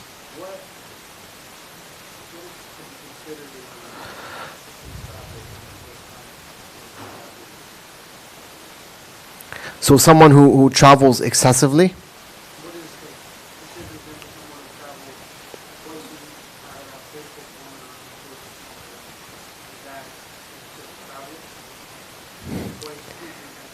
No. طيب. For excessive traveling, we have something called الكثرة الفعلية. كثرة الفعلية. Someone who travels excessively, according to the Sayyid al-Sistani Damadullah, is a person who will travel 10 times per month on 10 different days for a period of 6 months during 1 year, or will be in the state of traveling for 10 days out of 1 month, at least 10 days out of 1 month, for a period of what? 6 months out of 1 year. جيد? That's someone who travels excessively. If you travel for, if your intention is to travel excessively only for 1 year, جيد, then you have to be traveling 10 days. عفوا. You have to be traveling 10 different times on 10 different days each month for a period of what? 6 months out of 1 year. Now, if your intention is to remain in that state not for 1 year, rather for 2 or 3 or 4 years, then you have to be traveling 10 different times on 10 different days for a period of 3 months during each year. Right? طيب. Or the other option is to be in the state of traveling during 10 days each month out of the 6 months that are part of 1 year, or each month out of the 3 months that are part of 1 year, when your intention is to travel, to remain in that state for 2 years or 3 years or more. جيد? طيب.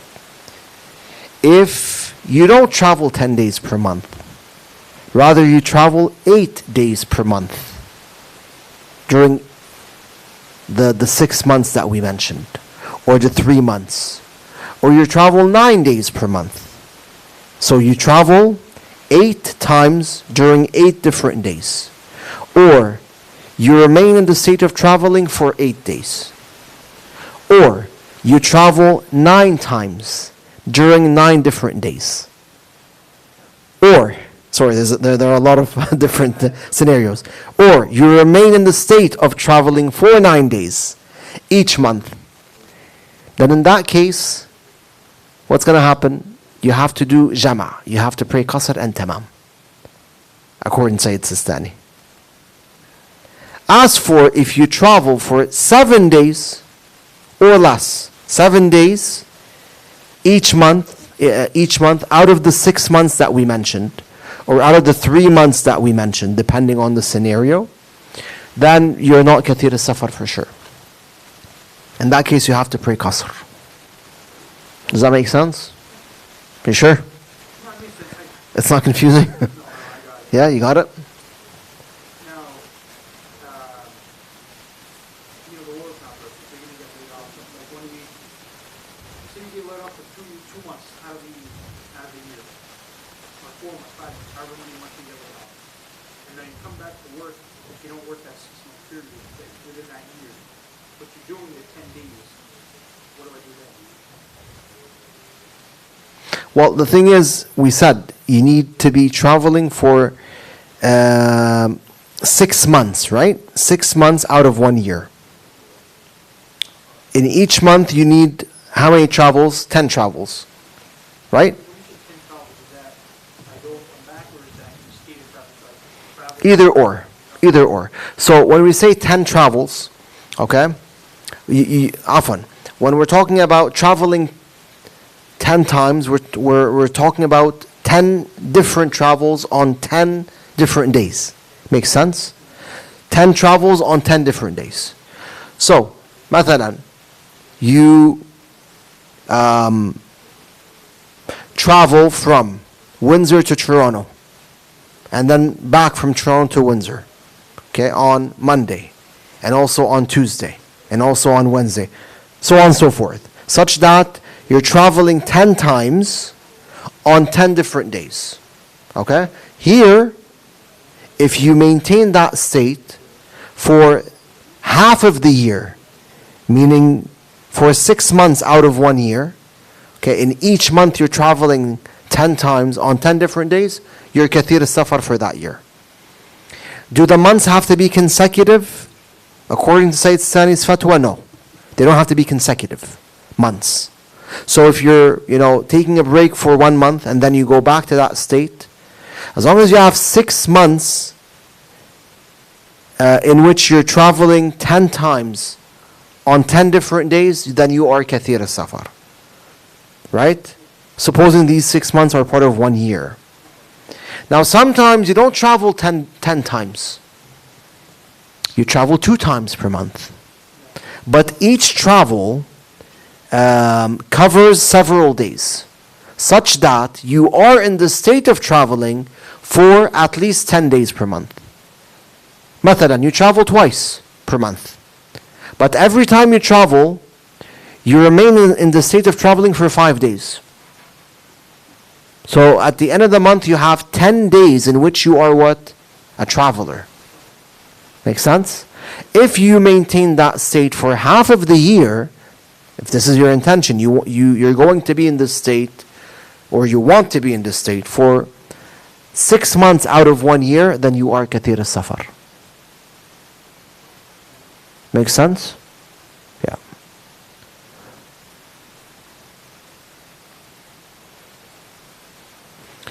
With 8 travels or 9 travels, Sayyid al-Sistani has ihtiyat.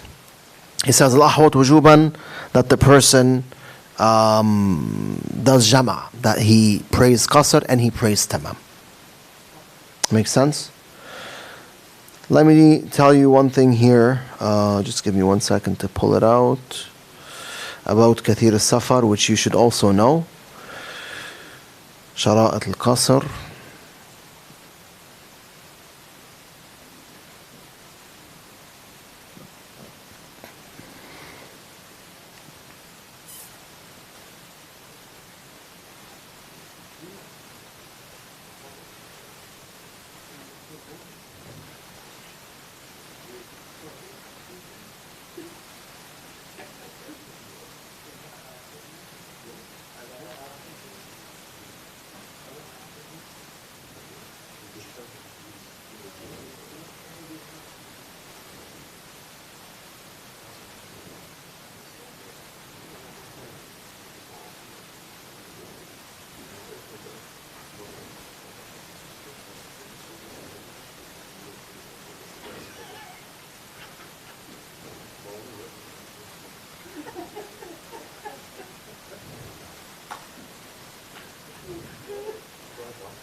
Yes. I'm a student, and I only have like 10 minutes between, not even maybe 5 minutes between each class.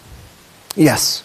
And my classes run from 10 a.m. to 5 p.m.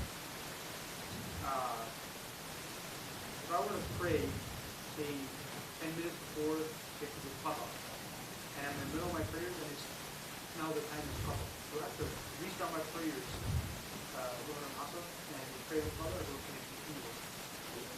Okay, so your question is, if you're praying a particular salat and at the middle of the salat, the time for that salat ends, right? That's the question? Now you have to pray it as qada. You have to pray it as qada. We have a hadith telling us that if you can pray at least 1 rak'ah, right? 1 rak'ah during the time of the prayer, meaning before its time finishes, then you pray it ada. You don't pray it as qada. مثلا, suppose that it's almost sunrise and I have to pray fajr. Sunrise has not happened yet. It's almost sunrise. But I know if I pray right now, I can get at least 1 rak'ah of Salat al-Fajr within the time frame. Meaning I can finish 1 rak'ah before sunrise. In that case, I have to pray ada. Even if the second rak'ah is completed after sunrise. Make sense? Yeah, I have to pray ada. But of course, in this case, doing the wajibat only would be wise, so you can, ensure that you're finishing 1 rak'ah within the time frame, right? Before sunrise. شو كنت بدي أقول لك بعد؟ Yes, it is not lawful to purposely delay the salat such that part of it will fall outside of its time frame. Make sense? It's not permissible. So if your intention, you didn't need to miss it, you didn't have time whatsoever. Yeah. But once you did get the time, you prayed it right away. No, that would be fine, right? Your intention was you purposely delayed it. You didn't say, well, I'm going to purposely didn't decide you didn't want to do it at that time. No. Wait until later, and then, oh, 2 years, something. You have to lose blind and other prayer, or you just continue. No, I'm saying in that case, you'd be, the person would have sinned. He would have sinned, right? So he shouldn't do that. Right? That's all I'm trying to say. Yeah, he would have sinned. Yeah. Muhammad, you have a question? Yeah. 2 questions? Type. Just give me 1 second. I wanted to mention one thing about kathrat al-safar before we continue.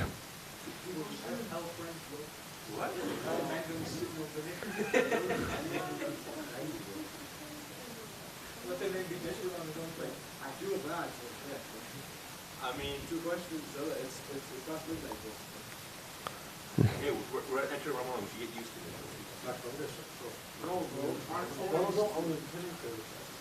I mean, the question isn't that bad.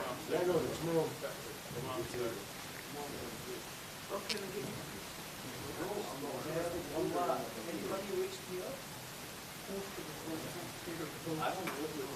just murmur about it.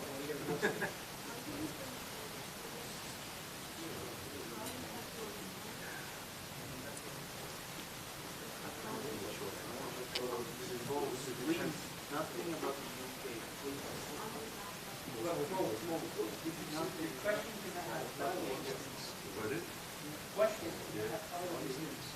Marriage, travel marriage, finding marriage, I need marriage, where can I get marriage? As any of those, go to bed. What's this guy going? Where can I get on here? Where can I find ways to make things a little bit stupid. Yeah, actually, It is educational. are you genuinely trying to get married?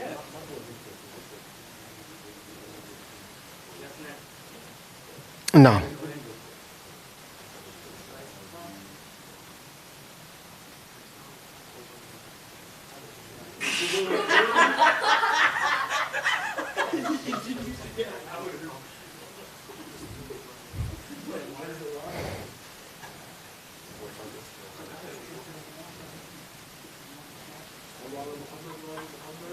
اللهم صل على محمد وآل محمد وعجل فرجهم.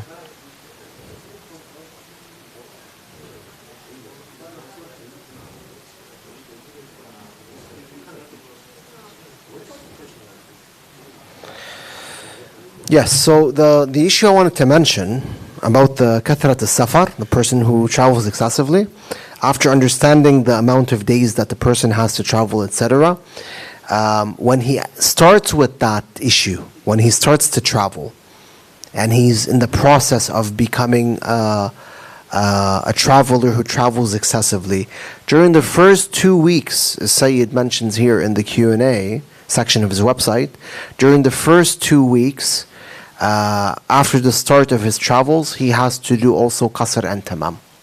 He has to pray qasr and tamam. Yeah. Personally, I work out in Old Castle. Mm-hmm. My house is like a 16 to 20 minute drive. No. But sometimes I'll get told, like, I need you to go grab something from this company, or like a bar, or just a piece of steel. They're out in Essex. They don't have anybody else to pick it up. No. So I tell them I have to wait till the afternoon, because it's like 7 in the morning. They want me to start doing it at 8 to 9 a.m. Okay. What do I do in this situation? Yes.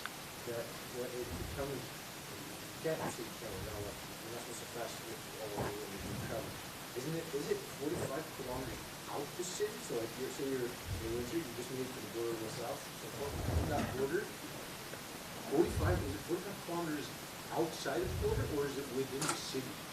La, it's outside. So that, No. When we're talking about the masafa, the distance that has to be crossed to be a traveler, and we say 44 kilometers approximately, we're talking about the distance outside, the distance you have to cross outside your city. Right? Outside your city. So if we have a city that isn't a mega city, so its size is quite normal, then your travel will begin when you exit the boundaries of the city. Makes sense? So you have to start counting how many kilometers you're going to cross from the point in which you exit the city, not from your house. Make sense? واضح? From the point in which you exit the city. That's the thing. With mega cities, it's different. With mega cities, it depends on the urf. See, like Toronto would be tricky. Toronto is really tricky. The greater Toronto area, so you have to count it from, like what, at that point, where you count it from. Here, it's a urfi issue, Sayyid Sani says. It depends on the urf. The urf, the general public, will determine from where will your travel start.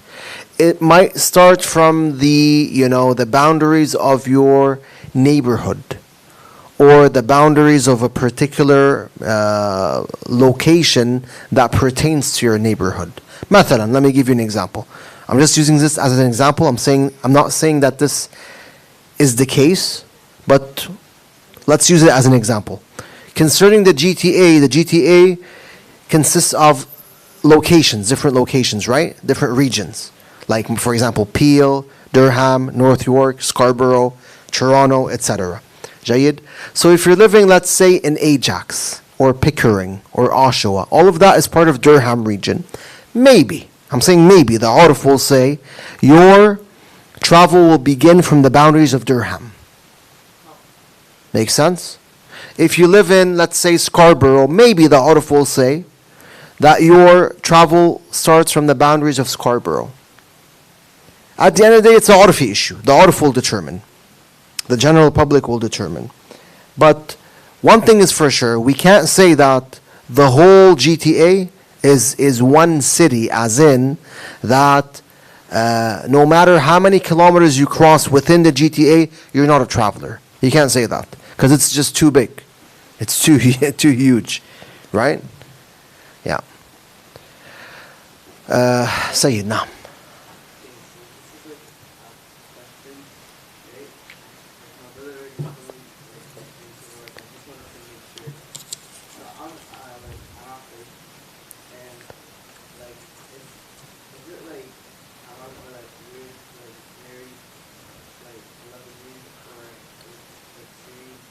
La, no. No, it's not haram and it's not weird to marry someone who comes from a different country or city. The Prophet says, Al-Muslim kuf'ul Muslim.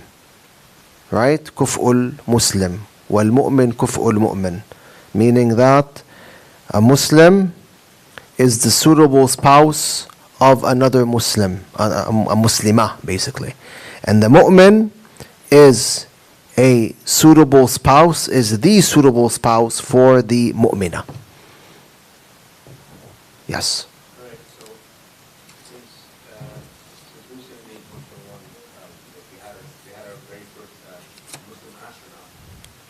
Now, concerning her, she entering the ISS, she's still back on ISS. What's the ISS? Oh, no, what should she do when she goes to outer space? She has to ask her marja. I'm not sure, to be honest. Yeah. Yes.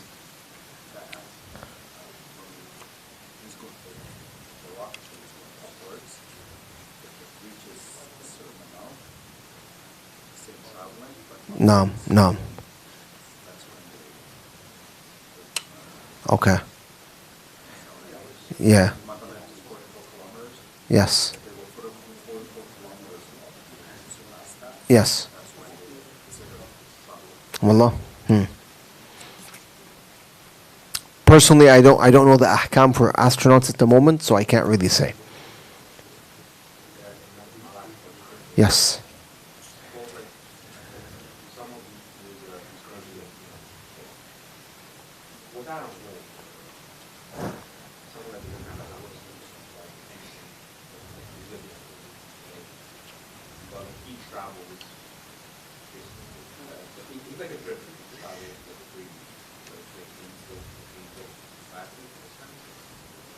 So someone without a house, you mean?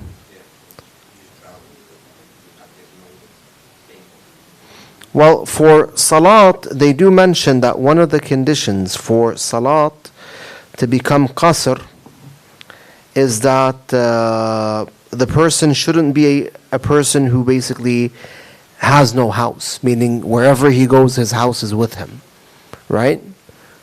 عرفت كيف? Let me just pull out the hukum for you and explain it. 1 second.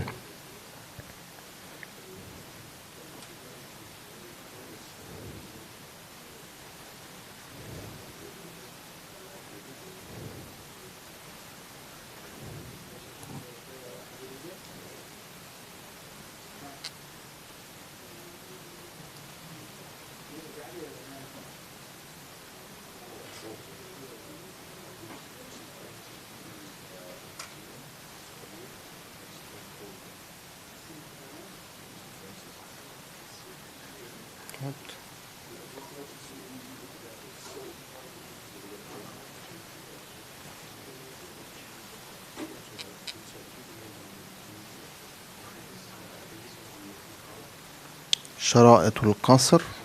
There you go.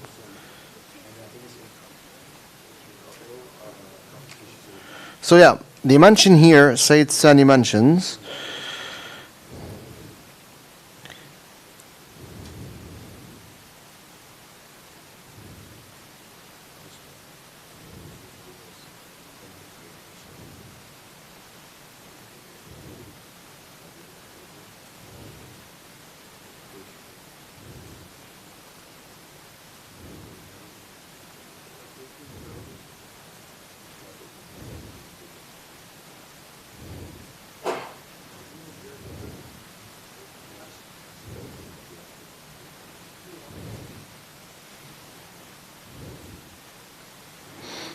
so they mentioned that in order for the person to pray qasr, he shouldn't be from the people who basically just wander around and their place of residence is always with them, right? Imagine, for example, someone living in a trailer, and he does not live in a specific city. He just wanders around, and okay. He wanders around, and wherever he goes, he sleeps in the trailer. So he doesn't live in a specific city. He just goes from city to city, and he lives in the trailer. In that case, he doesn't pray qasr. He has to pray tamam. But of course, there are details regarding this person. There are details regarding such a person, and when when can they actually pray qasr? We have a bit of details, but I don't think there is much need to mention those right now because that's not our state, right? Yeah.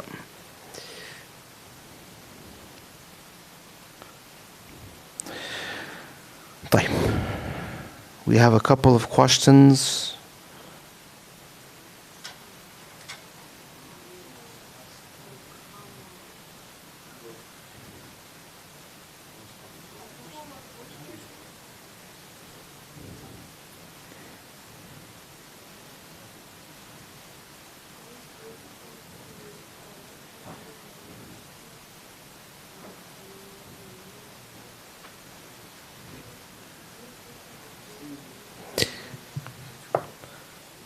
We have a question here asking about snail mucin or mucin.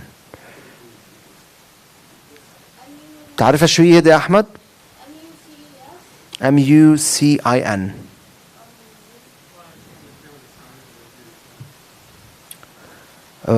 We need to know what it is exactly to know if it's najis or not. Like what is it exactly? The question says there's a cream and it's made from snail mucin or mucin. So the person wants to know if the cream is tahir or not. Yeah.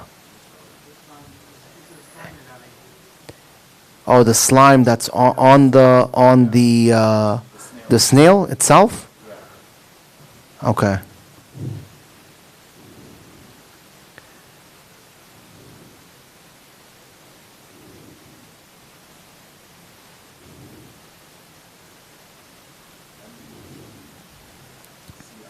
And I'm supposing it's taken from the snail when it's alive? Yeah? When it's alive, right? Yeah, in that case it's tahir. It's tahir for sure. Yeah. Yeah.